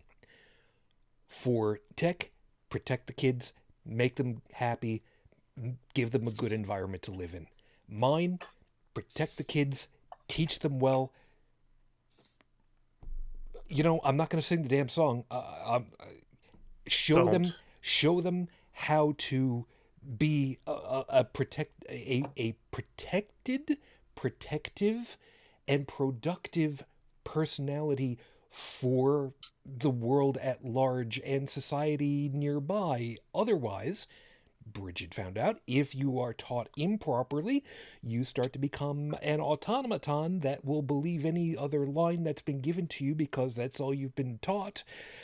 Dalan went ahead and said, if you're one of those automatons and you get into government, you're just going to try to build more automatons at the detriment of society. And where I'm going with you, the piece that you had that I very, very strongly felt out of the whole damn thing was, we, for whatever reason, have this thing where we want the big, heavy, you know, this muscle cars. It's got to be big, it's got to be loud, it's got to be strong, it's got to be the biggest goddamn thing out there, to the detriment of the future of folks, because we don't want to get rid of an ideological position because it's shiny. It makes us have that big old testosterone boner.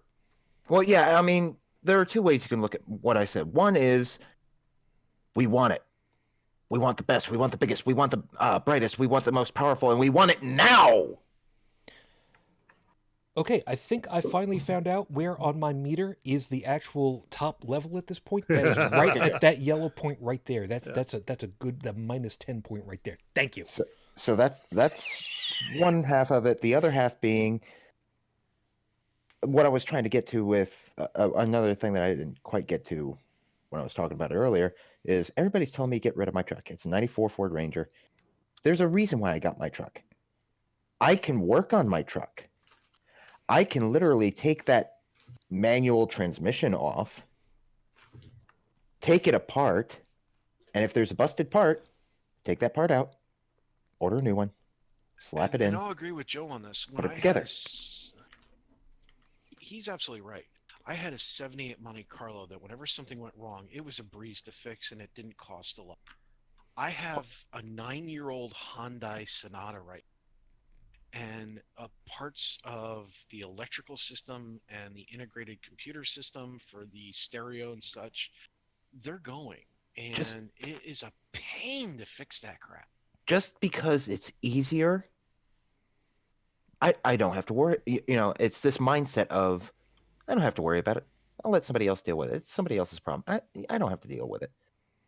That bleeds over, because just because it's easier doesn't mean it's better. No. I didn't mean easier. Well, no. To fix my 78 over my Sonata. I'm not talking about you. I'm talking about, for example, I drive a stick shift. Is a stick shift kind of a pain in the ass now and then? Yeah. Especially on a hill. Stop and go traffic. That's really the only time where it's and on a hill, you're right. On a significant hill. Yeah. I have an automatic transmission. I don't have to worry about that. My automatic transmission just died. Well, time for a new car. Yeah. Not only that, I hear people who have said, because I've driven both stick and automatic. I've heard people say, well, in an automatic, if I'm on a hill, I'm stopped and I start to accelerate, I won't roll backwards. It's like, hey, asshole, guess what? You're wrong, because I've been on hills and my car's an automatic and it still rolls backwards if you don't get your foot off the brake and onto the pedal fast enough. Okay. Mm-hmm. To be fair, I can't believe I'm gonna have to stew this to you. Not all transmissions are created equal. Brother, are correct. Ain't that the truth? Okay, -10 dB. That's where you max out at, and cut that the fuck out, because you're really killing me. I'm sorry. Bullshit, you're not. But no, however, the point is well taken, that people will have these ideas that they think are the truth, and not so much. And that's kind of where I'm going with Joe at this point. Look at your modern car. Well, it's kind of dark. It's dark right now. Excuses. You know, 60 feet dark vision, roll perception. Well, looking at my modern car, when I lift up the Hold hood, on, hold on, Tech. Hey, Google, roll a d20. You rolled 20. Natural fucking 20. Not only can you see your car in the dark, you can read your license plate clearly. You can see the interior. You can see the little dust mite crawling across the headrest. Oh my fuck! I cannot tell you that I have ever rolled a natural 20 ever, and here it is. My goddamn phone has just done it for me. Wow. and it's on internet history for It is on it. golf clap. For those of you who, weren't positive that you were dealing with a complete bunch of nerds, I have to timestamp this and send this over to Cheska. She's going to absolutely flip. We have our very first natural 20 on our very first roll. Fuck me. Okay. You know what? That's it. We're done, folks. Thanks for showing up. The show's done. We're done. It's completely wrapped up. We can't top it. But, back to what I was talking about. What the hell were you talking about even?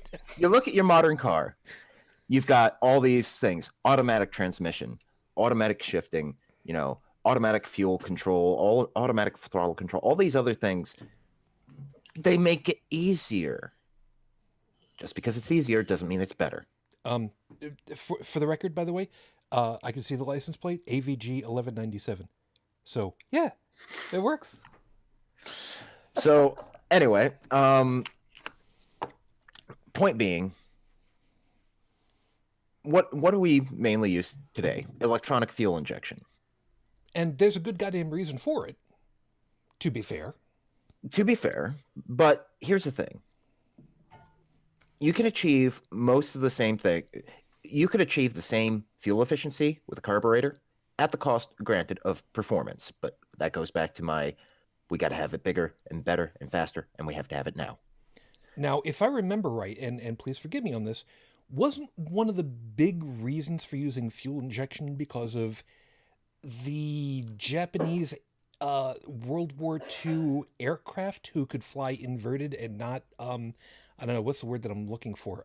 Stall. And the Americans really couldn't? Well, that and, yeah, with carbureted engines, you have issues when you get to, higher altitudes and whatnot. Colorado. And weird I G-forces. also have another problem.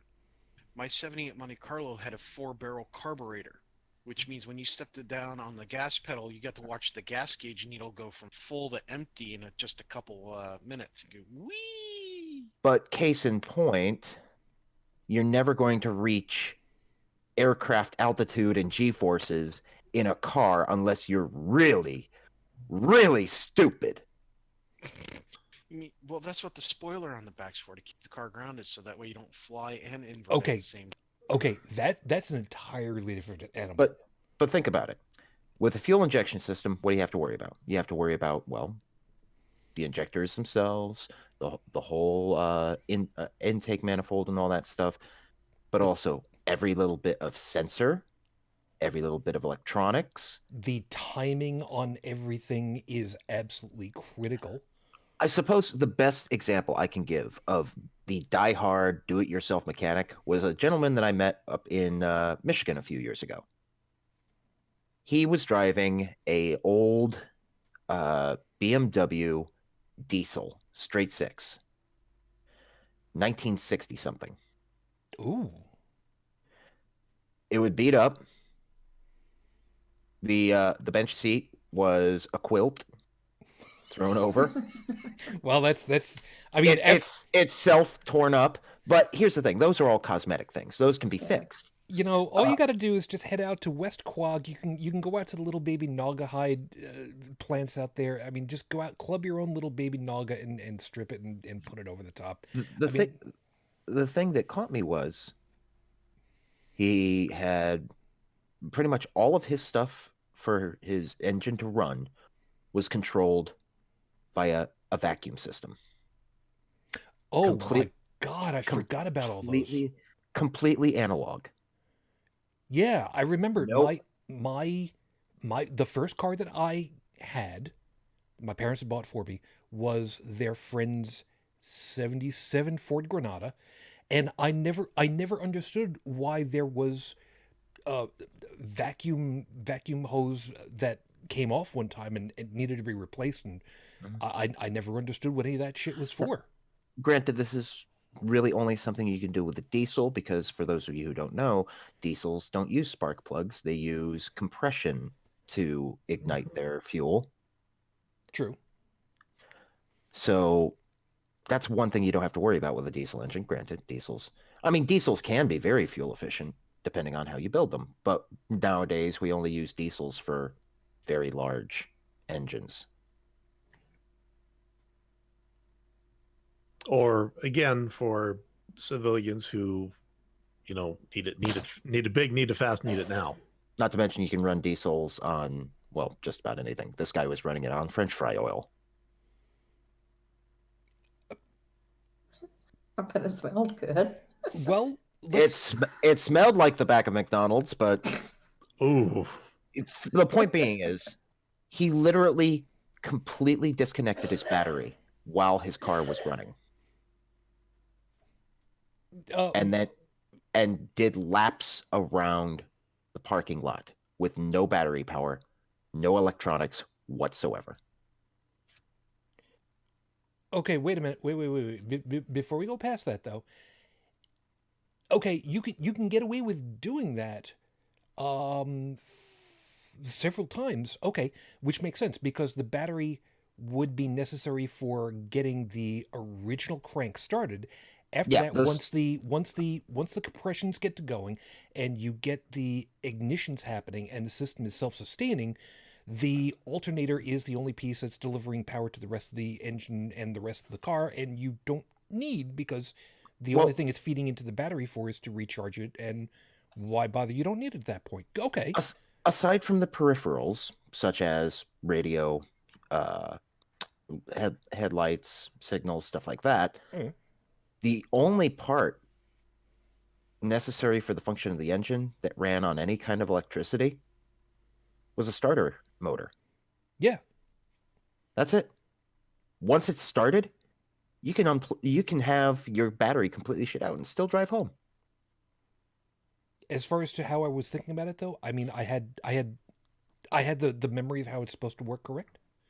Yes. Okay. But the point is, this is an older vehicle. And while it's more work to maintain, he was able to do so without issue, on the cheap. And you know what?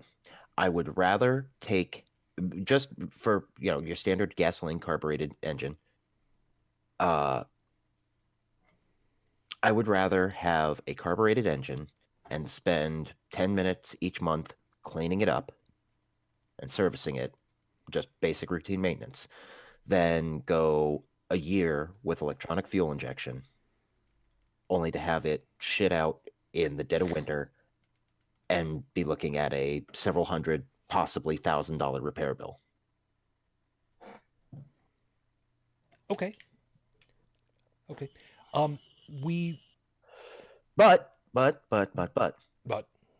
I don't want to think about it. I don't want to put the effort in. I don't want to have to get dirty. So I'm just going to let somebody else worry about it. And you wonder why mechanics charge so much these days. There is a flip side to that one, however, unfortunately, which is yet again another one of these endemic problems with the society of it all. Yeah, that's... Which is cars over time, and especially till today, have been put together in such manifestly psychotic manners that it simply doesn't make sense. Tetris makes sense. When you have to go... No. Bear with me. It's really simple. I've looked under the hood of my 78 Monte Carlo back when and I've looked under the hood of my current car, and I am not a car guy. I'm an IT guy. I understand computers. I understand components. And when I look under the hood of my newer car versus what I used to look at my older car, I see what happened. We got smaller cars. First, we made the cars smaller so they'd be more fuel efficient. But we had to figure out how to put all the same components in a smaller space under the hood. So they had to rearrange things based on where they could find space in the gaps. And that is why when you look at some of these new cars and you flip up a hood, it's a solid mass of components that you can barely wiggle your hand in to get to the bolt to loosen it, or that you have to take out 15 components to get to one. Whereas on an old car made in the 70s or even some of the ones that were made in the 80s, you release one bolt and boom, you've got the part in your. Yeah, as an example. I understand the why, and I'm willing for the fuel efficiency, for the economy, and for helping to burn less fossil fuels and things like that. I'm willing to pay somebody who knows so much about the car as I know about computers, because I'm going to end up fixing that guy's computer anyway, or that lady's computer, while she fixes or he fixes my car. It works both ways. I've got no problems with that. What I have a problem with is when the car is designed in such a way that after 3 or 4 years, like Joe says, it falls apart. Oh, my car should not be designed to fall apart. Well, hold on, because that's a different piece entirely. Where I'm going on this is, you should not have to take off the. Forgive me for wording it this way. You should not have to remove the forward starboard wheel in order to access the battery terminals. You see where I'm going on that? And in a computer that's been designed to be as compact as humanly possible, why should I have to take out 15 different components just to replace the hard drive? Why? Because it was assembled to utilize the maximum amount of space of the tiny little space available. It's the same thing with computers. When we miniaturize our computers to the point of where they fit in the palm of our hands, they have to find ways to put things together. It's the same thing. It's just less moving parts, but it's the same concept. I have the knowledge and experience of how to take apart that mechanic's laptop without damaging those frail, paper-thin cables. And where one of those little cables might cost you $30-$40, and if you don't have the right welding equipment or soldering equipment, you could burn through it, and now you have to replace it again. I have that knowledge and that experience. That mechanic doesn't, but that mechanic knows that 15-part procedure to get to that one part on the motherboard or connected to it that I had to go for the laptop. They have to do something similar for the car, and I'm willing to pay for that. I have no problems with that. Okay, hold on. They should not be designed to fail after 3 years. Okay, the failure part again is a separate animal yet. I don't agree that these two are equitable, and I'm gonna put it. Hold on. I'm going to ask Dalan to be the arbiter on this one because I want to lay out where I'm thinking and see where you fall into this, because you are a relatively new car owner at this point. And you've dealt with computers. So knowing the insides of computers and how, if you're dealing with a larger computer case versus a laptop for trying to service different pieces, we know that there's a difference, especially with laptops. I'm going to go with that one because those are still, although not easily, they are still user serviceable to a certain degree. And I would like to add on to that, right, that the subcompact car could be compared to the cell phone. Okay, not helping. Well, that... Let me finish. Got it. I'm saying that there is not an equitable comparison here because you can literally service a laptop or a computer case, desktop case, or floor case, pretty much anywhere you can find a flat surface. A car, however, is not something that you can easily service just about anywhere. You would need to take much greater pains to have it jacked up, the wheels chocked, safety concerns for any fluids that might come out, and that is even before you get to trying to navigate through the web of whatever is around and hoping the hell you don't nick the serpentine belt accidentally, which is going to fly off as soon as you try to test drive the thing. After you've gotten the battery terminals, after taking off the tire, you get where I'm going on this. That's why I'm saying this is not an equitable set. And I would argue that with your analogy there, that's only partial, because there are people who do lift up their cars in their own driveways with just a couple chocks to get to where they need to get to, on new cars as well as old cars. So yeah, they can do it in their own driveway. And as far as laptop batteries go, those things, you nick those things can go up in flames. Same with cell phone batteries. As far as being able to fix the laptop or cell phone, I would argue you do need to take special care. There are ESD ratings and certifications that you need to maintain, because dust can degrade hair, human hair, and other such particles of dirt and debris that gets inside the electronics can cause shorts and degrade components over time, can even lead to fires and explosions, depending on the battery types. Technically, when you take apart a computer, you're supposed to be maintaining ESD ratings and standards. And for those who don't know, ESD is electrostatic discharge. There is a level of electricity that the human body can easily carry and give off that can fry a pathway on a motherboard without ever the nerve endings in the skin detecting the shock in the first place. So Okay. you actually have to perform grounding techniques, and there's specialized equipment for that. Sure, it's cheaper than the stuff that you use on the cars, but you don't have to buy the $100 grounding strap. You can buy the $10 one, just like you don't have to buy the $100 wrench. You can buy the $10 one. Okay. With admittance that there are a whole bunch of extra pieces. Like I said, Now, I will give you this. Wait, a laptop doesn't weigh a ton. Stop. Because we're running out of time, and I want to make sure that we get done over here in a reasonable amount of time. No, we don't have an extra hour, thank you. Like I said, my position is it is not equitable to say that working on a computer working on a computer and working on a car are equitable in the way that we would think that they are easy or difficult because of the way that the stuff is laid out. I think it is harder for a car. Tech would say that it's easier for a computer, or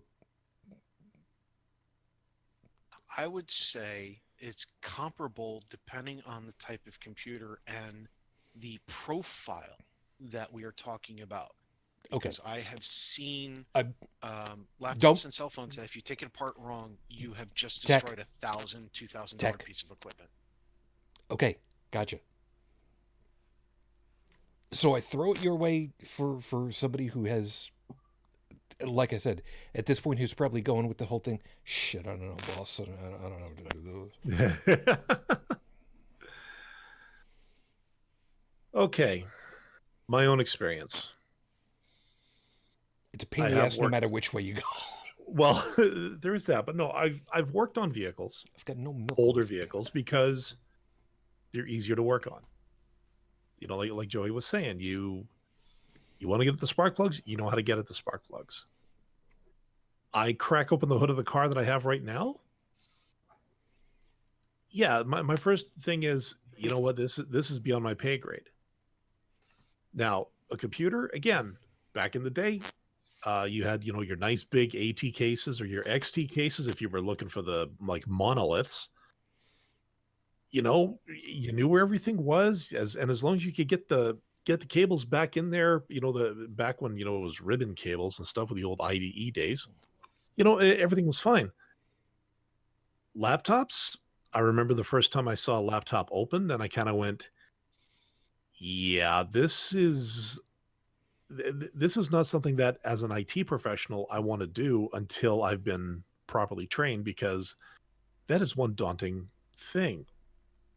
I mean, hell, I had a laptop where I wanted to put in more memory. I had to take the keyboard off. Thanks, Dell. Anyways, so I think when you're looking at complexity in terms of context, I think there is a bit of equitable comparison to say that the newer the model, the more difficult it is to simply get under the hood as a backyard mechanic or backyard IT guy to put together. Like you go into a computer store these days and you look at the high performance gaming boxes. And nowadays, instead of trying to fill things in, it's all about airflow, because everything's running so damn hot.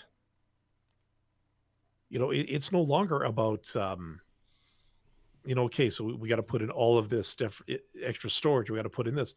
No, now we got to have a liquid cooled system, but we have to have intake fans and exhaust fans precisely done. The cables have to be right up against that one wall so that they're not interfering with the overall airflow. Because, you know, when I go play Fortnite for 36 hours straight, or a fortnight, if you really want to get crazy, I don't need the thing melting on me. Trippin' said, somewhere I heard replacing a mirror with sensors in it costs like $2,000 to $3,000 to reset the system. I can understand that. It is annoying because you're no longer. Once upon a time ago, it used to be take off the plastic cover, remove 3 screws, take the rear view mirror off, put the new one into place, put the 3 screws back in, put the plastic cover on top of it again, and, well, that's it, you're done. Unless you're Italian, in which case you take it off, because what is behind you, it does not matter.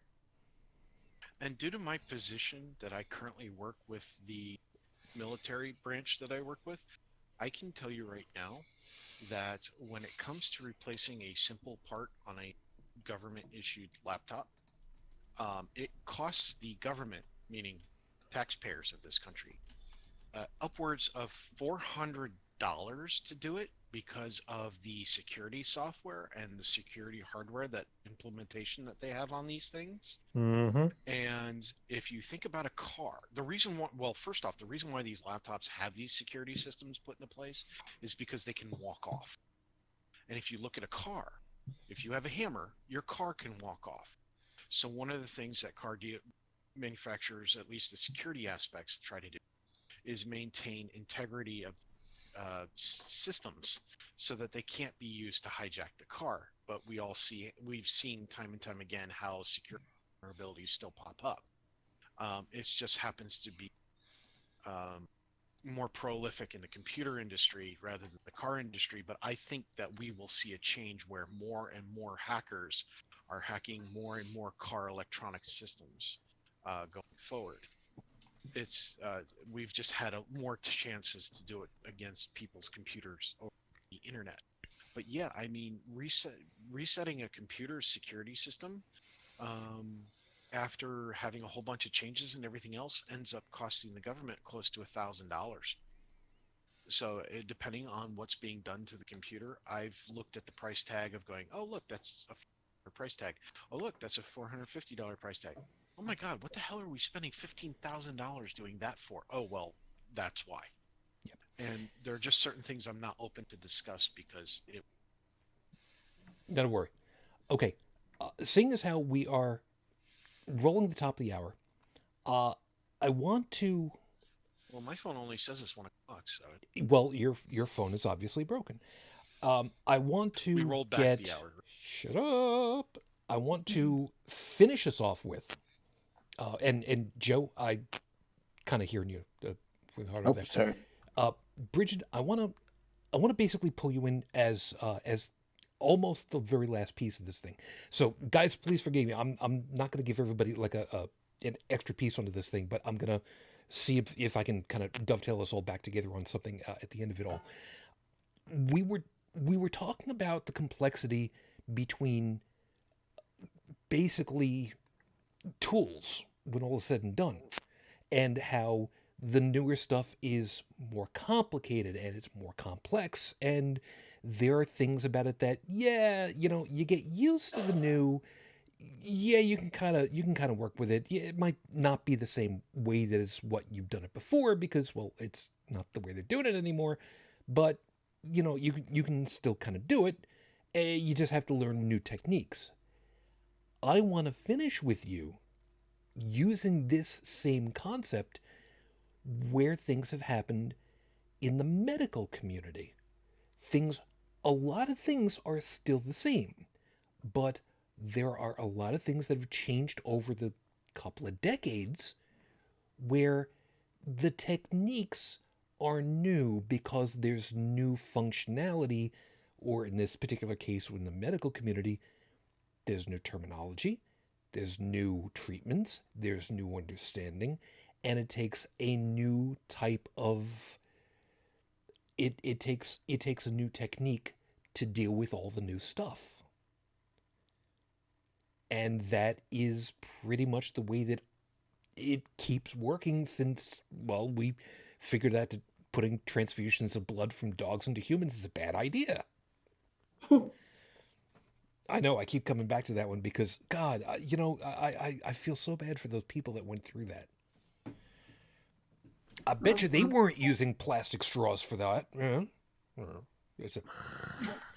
There's a thing about that. I'll explain later. There's a thing.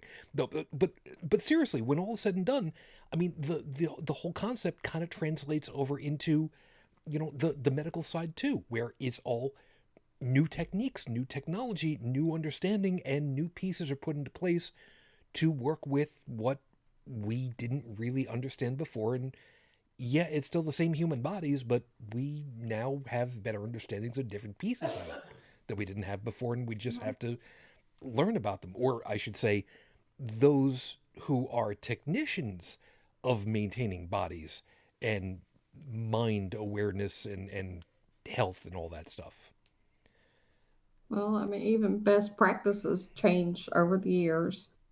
I remember back in the day when people didn't worry about wearing mask, gloves, eye protection, things like that, and had to get used to working, with those things on when, you hadn't before. I mean, your tactile sensation is reduced when you're wearing latex gloves, things like that. If I might, if I remember right, I remember back in the day when you learned how to do CPR as part of swimming lessons and whatnot. Back in the day, it was mouth to mouth and pinching the nose. Now these days, you have got an emergency crash package somewhere that's got something to assist with that breathing part.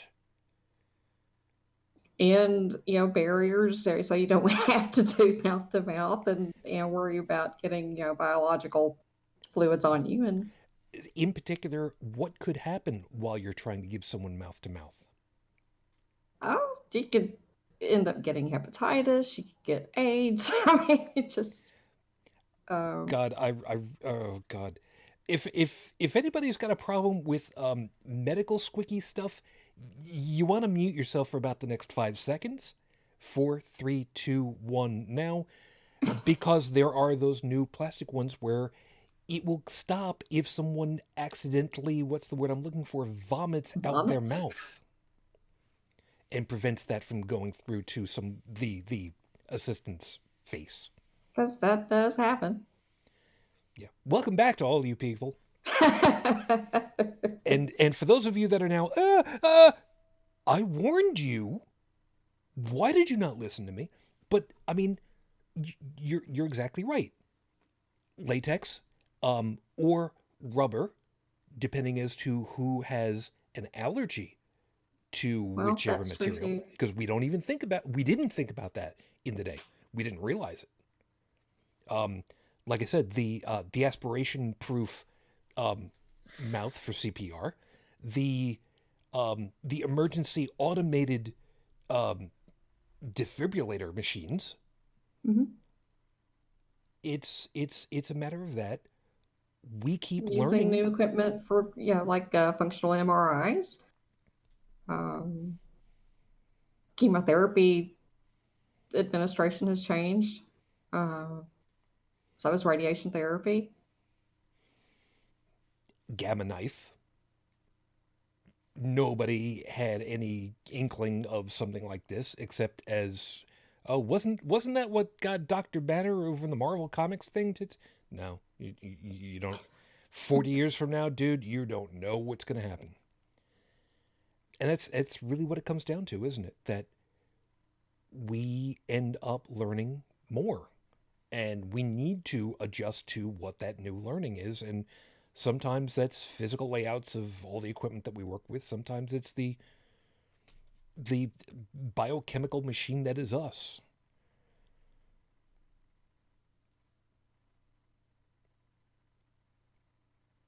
It's really it's really daunting, I guess, to all of us. And sometimes it's society as a whole that changes. Yep. And suddenly the way that it was back in the so-called glory days of a nation, well, it doesn't work like that anymore. And Tech, in your piece, the expectations of what once was for the society now comes to bite that society in its ass because it just isn't the reality of what is today. Exactly. Sounds about right? That's eloquent that I can't speak. And Joe, the idea of bigger, faster, stronger, rah, completely obscures the fact that it's eventually doing damage not just to the environment, which we didn't really know societally as well back in the day, although some knew about it, but the unintended, the unanticipated effect. I'm trying to remember what the right terminology is for it. The unanticipated crap. I can't remember what the terminology is for it. But I mean, it's not just cars. no, I use it because it's something I know, but it applies to many other different things. It's just the mindsets of I want it bigger and better and faster and stronger and all these other things. I want it now, and I want to do very little work to keep it. And I deserve it. Yeah, there is That's that. the other piece. Yeah, what I was kind of going with is that because of Okay, that, Karen. we overlook the unanticipated issue of We overlook. don't. Oh, go ahead. Sorry. We using your term, we overlooked. No, it's not that we overlooked it. It's that we didn't understand that where it was putting us was to dig into a rut that we now have a hard time getting ourselves out of, because in the long run, we need to be out of that rut.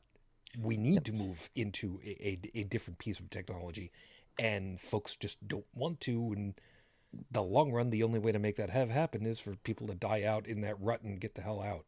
Yeah. Well, yeah. There are the unforeseen consequences. Thank you. That's the expression I was looking for. Not just environmentally and economically, societally, culturally. Yep. Do we have the technology to make the electric car work? Yes. We might not have it perfect yet, but we have the technology to make it work for what the typical American needs. Really, for what anybody needs. But socially and culturally, we don't want that. Economically, we don't want that because, let's face it, it'd be cheaper to the materials that go into a lightweight electric car far cheaper than what we put into. I mean, think about it. The thing that they like to harp on most is how much the battery would cost. Do you realize how much a catalytic converter costs for your fuel burning engine? Yeah, In order for it to maintain, EPA standards? yeah. You realize that thing contains platinum, right? Yeah, from an overhead view of the whole damn thing, though, what I'm kind of getting at is, like I said, we've got a rut that we've been in for a very long time because it's fun and it's entertaining and it's pleasurable, but we can't stay in that rut because we need to get out of that rut as much as everybody's been yelling about, but people don't want to get out of that rut just yet, even though there are others that are out of the rut because of the whole damn thing. And Brigid, there are those that want to stay in that rut, who are part of that rut, and they don't want to come out because they haven't been told that there is anything other than the rut. And, well, they guess they pump out babies every time they get rutted, I guess is probably the best way of putting it, because they don't know any different. Yep. And Dalan, the people just, they have been ground into that rut socially and educationally through being told this is how things are because we've got the goods. Haven't eaten any more of them, and you will believe because you have been told and effectively brainwashed to believe it because we've told you to believe it, and that's just gonna keep building more rut ahead. I mean, that's, again, view of the whole damn thing. That's yes, no. Am I not even close on this? He texted in the channel, be right back. Oh, well, crap. See, I didn't even see that. Normally I'd get a little warning on the, god damn it. You know what? I'm going to answer for him. Yes, I'm exactly right. That's perfect the way that you put it, Shujin, and I should not even go ahead and say a damn thing because you're exactly right for a change. He's going to come back later and he's going to be like, you motherfucker. Okay. Anyway, Hey, so you sound like the people who say they know what God is thinking. I don't, but I play one on TV.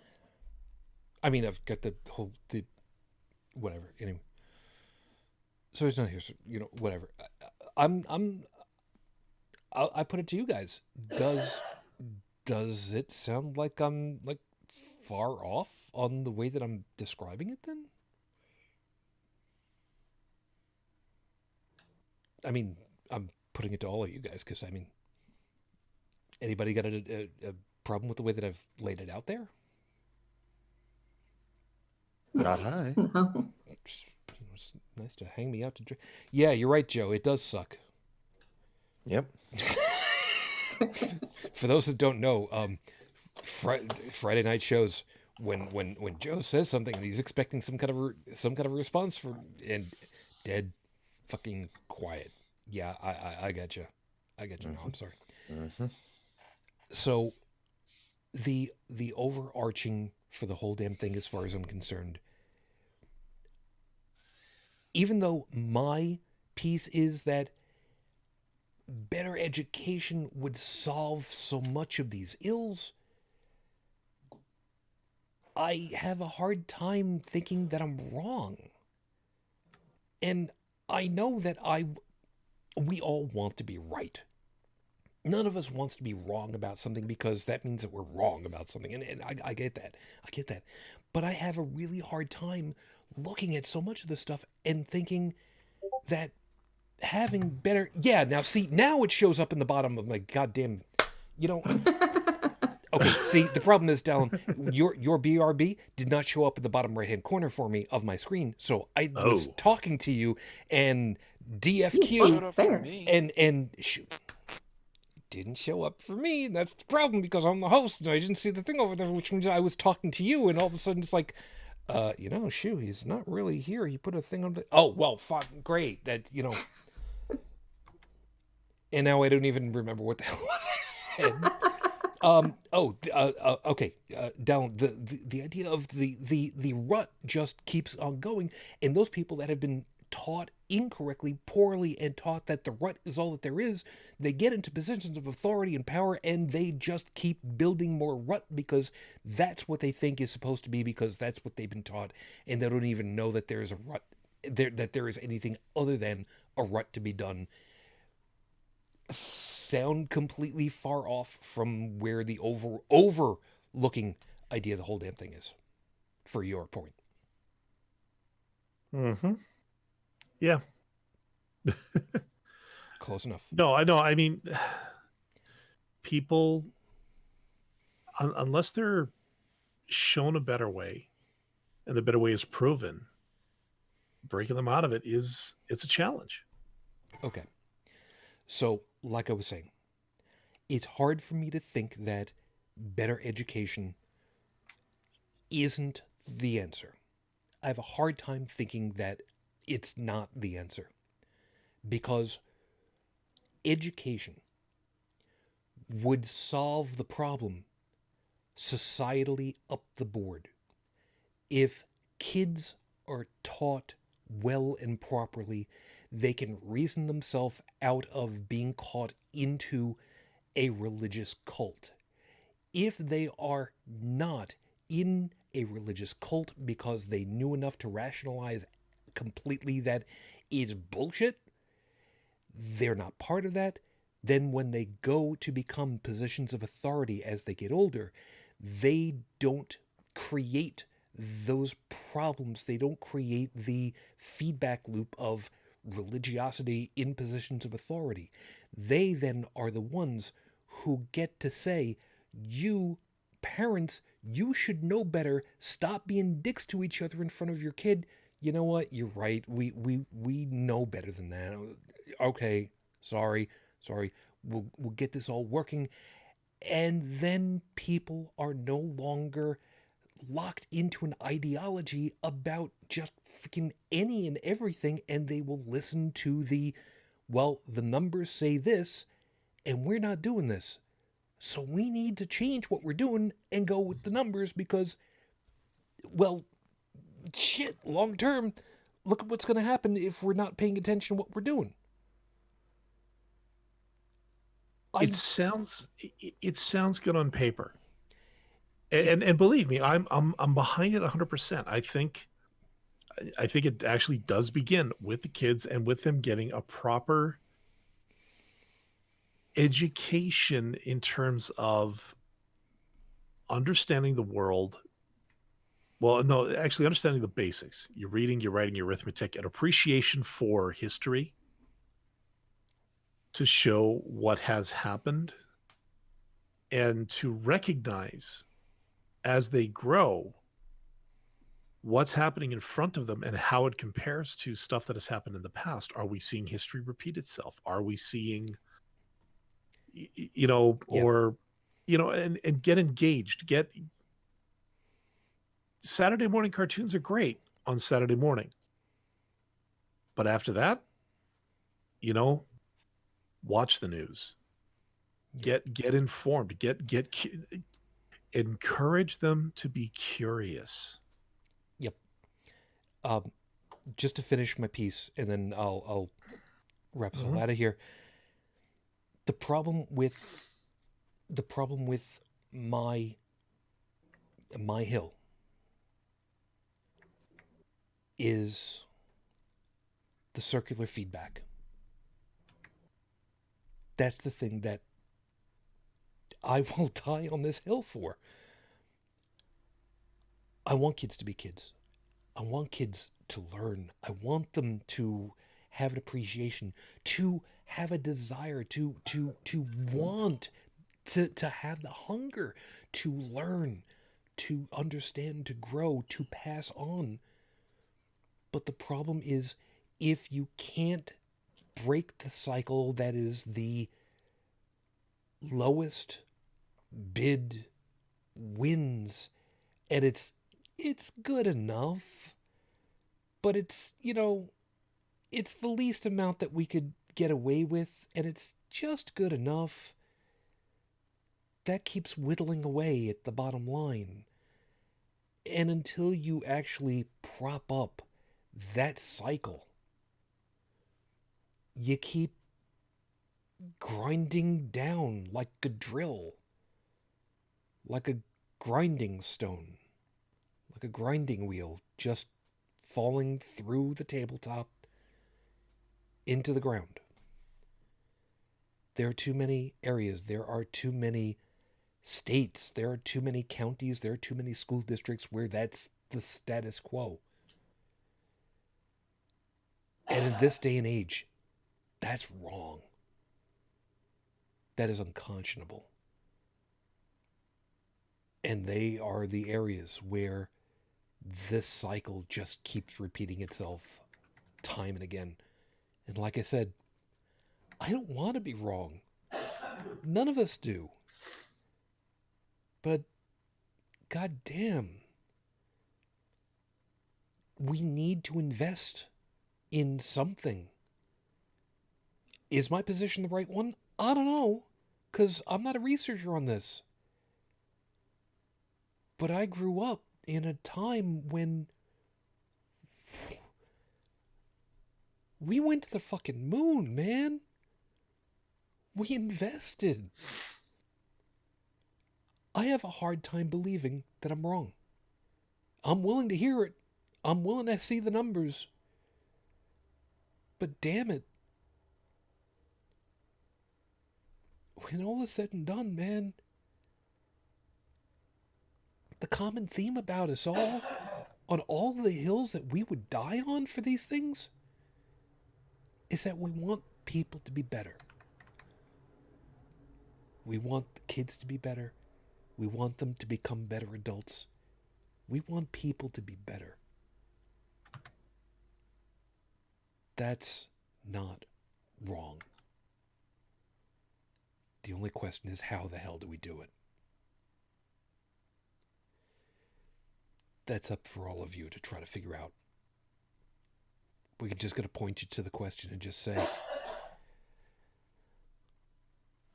think about it. So with that, we need to get on out of here. So as always, everybody, thank you very much for participating and being part of all this. We hope that you found something worthwhile in all of our perspectives and got something to think about at this point, because this one ended up being...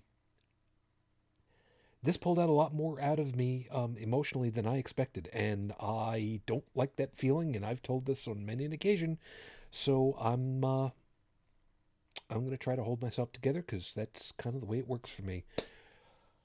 So let's say goodnight around the board, because that's kind of the way things work around over here. Tech, as always, I'm glad you're able to make it. You take care of yourself. Have a good sleep, because I think you've earned it. Thank you. I have to get up in a few hours to have breakfast with my fellow board gamers. So I'm going to see how well they call. Well, for what it's worth, may RNGesus be with you on this one, because I mean, I do want to actually say to people out there who like board games that are watching this, if you also like artwork, there was a game that was recently successfully kickstarted that will eventually make its way into the retail world. It's called Parks, and it's based off the artwork that was created by artists inspired by the national parks here in the United States of America. It is a beautiful... You will not regret spending the money when it becomes available. And no, this is not a sponsorship. And I spent money. They didn't give it to me for free. Nothing of that. I'm done. Fair enough. I think I found their main webpage, so I will see about adding. Oh my God! I pulled up the webpage, and if this is the thing, their introductory video starts off with a plushy fox as the thumbnail on it. Okay. So, yeah, we'll see about adding that so folks can take a look at that. That's freaking adorable, actually. Anyway, so yeah, you have a good sleep and good luck this upcoming week, because I'm pretty sure everything's just going to be an entire cluster. So good luck.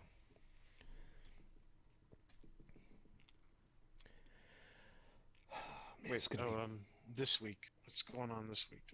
Oh no, it's just the whole legal thing is just the Indiana Jones boulder is just rolling now, and I'm sure it's going to be. I see what you're saying.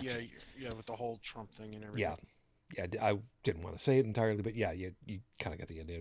Good luck with it all, Joe. As always, thank you very much, and good luck with the maintenance piece. You know full well if there's something that we can do to help you out, you let us know. Yeah, we'll see what comes down to it. Am I getting rid of it? No, but definitely a little late in the year for doing a ground up overhaul. But we'll see what next spring brings. Fair enough. Still, good luck. You have yourself a good sleep, huh? Not until much later. Or maybe not. It's fine. Good. You got to remember, with my hours, my sleep schedule is usually like 8 a.m. to 4 p.m. It's perfectly fine in that case. And folks wonder why I don't get out more. Because your truck is all screwed up. Later, we'll discuss it later. I'm gonna be hurt later. I know that. Brigid. Yes, you're the only one by that name, so don't be sounding surprised when I call on you finally. So thank you. Good night. You have yourself a good one, and good luck with. You guys gonna have a show Monday? This upcoming Monday? No, we're gonna have one next Monday. No idea what the topic's gonna be yet, right? Not yet. We've been finding out or figuring out what it's going to be like a few hours before the show. I have absolutely no idea what you're talking about here, and I'm personally targeted. I'm sure you don't. It's just everything in the news is so heavy right now, so we've been trying to steer away from that. Again, I completely understand, and that's part of the reason why I just, try to do my thing. But in any case, you can find me on Beyond the Trailer Park, not this Monday, but next Monday at 8:30 Central, 9:30 Eastern. And you can also find me on Facebook under Brigid Fitch or at my blog, brigidfitch2112.wordpress.com. Thank you, hon. Dalan, yeah. Thank you as always. And I'm gonna ask a question that's really gonna hurt. Did you guys get any snow today? I think we did, but it didn't stick around. Here I was about to just, I was about to have a proud moment, fist pump moment, and we've got snow on the ground now. So Oh, that's just, you know what? I've got snow before you. This is wrong. Oh, now. Oh God, go ahead and say it. Go ahead and say it. To be fair. No, I'm not gonna say it. Okay. We did get snow a couple of weeks ago, but again, we have the more permanent stuff has not shown up yet. Anything we get typically goes away, but yeah, we are definitely in this season where it's about to get really shitty here. Yeah, I think it's going to be like that a lot of places. There's that. I'm really quickly trying to figure out where is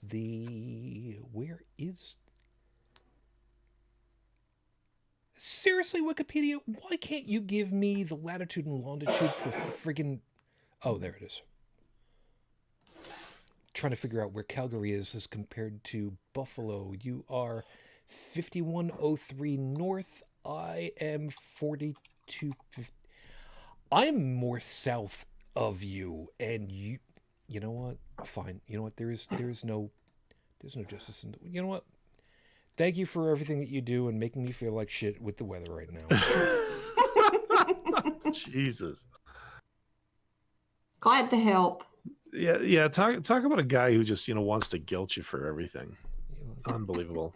Anyways, yes. And of course, I am the curator of the audio version of the show over in podcast format at holycrapthevlogcast.com. I also have my own blog. If you want to check that out, it's over at inthewind.yo5.ca. Thanks, you. I really do appreciate it. It's gonna be... Oh, and by the way, for the record, this is the little white dongle that goes into my phone, and this... I don't know who came up with the name dongle for that, but that sounds so wrong. Oh, it got a few people in trouble not too long ago.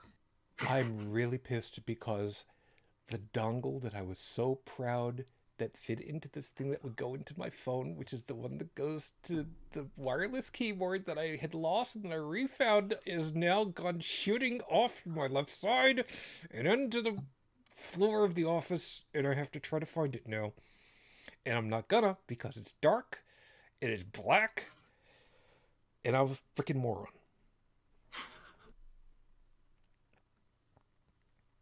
If you'd like to be in contact with us, please take a swing over to the webpage, as Dalan mentioned, holycrapthevlogcast.com. You can go ahead and get all of our contact information there, the phone number. If you'd like to go ahead and leave a voice message and tell me how much of a freaking idiot I am, is 859-HCTV-554, 859-428-8554. I'm a goddamn idiot. I'm a freaking moron. I'm a complete and utter wanker. I can't believe I did this to myself. It happens. No, it doesn't. That's Yes, the thing that hurt. See, you know what? We need to get out of here because I'm going to throw a fit after I have another Oreo. I can't have another Oreo because I'm out of milk. God damn. You know what? We need to leave. Please remember, next week, our start time is going to be 5:05 UTC. Please be attentive to your time zones because of this whole daylight savings time, because nobody wants the sun to go down at 4 in the afternoon, but apparently somebody decided that was a good idea. Except the folks over there in Arizona, where there's 7 different areas that do and don't obey daylight savings time. So, thank you, Arizona. Whatever. So, again, please remember, 5:05 UTC. Please consult your own local times to try to figure it out. We will be back then. What are we going to talk about at that point? As usual, I don't know, because I really just don't know. We'll figure it out sometime shortly before air, so we'll work it from there. So as always, everybody, thank you very much for being with us tonight. Trippin, Felis, Stephanie over in the live chat, really do appreciate it. You guys take care of yourselves. Please be safe on the roads, because all joking aside, cold snaps are coming through. Please be exceptionally careful on the roads, if not for yourself, but because of everybody else. I know. But human old man. Just be safe. So as always, until next time, I wish you all the peace I no longer have. I wish you the strength that I've learned. I wish you well.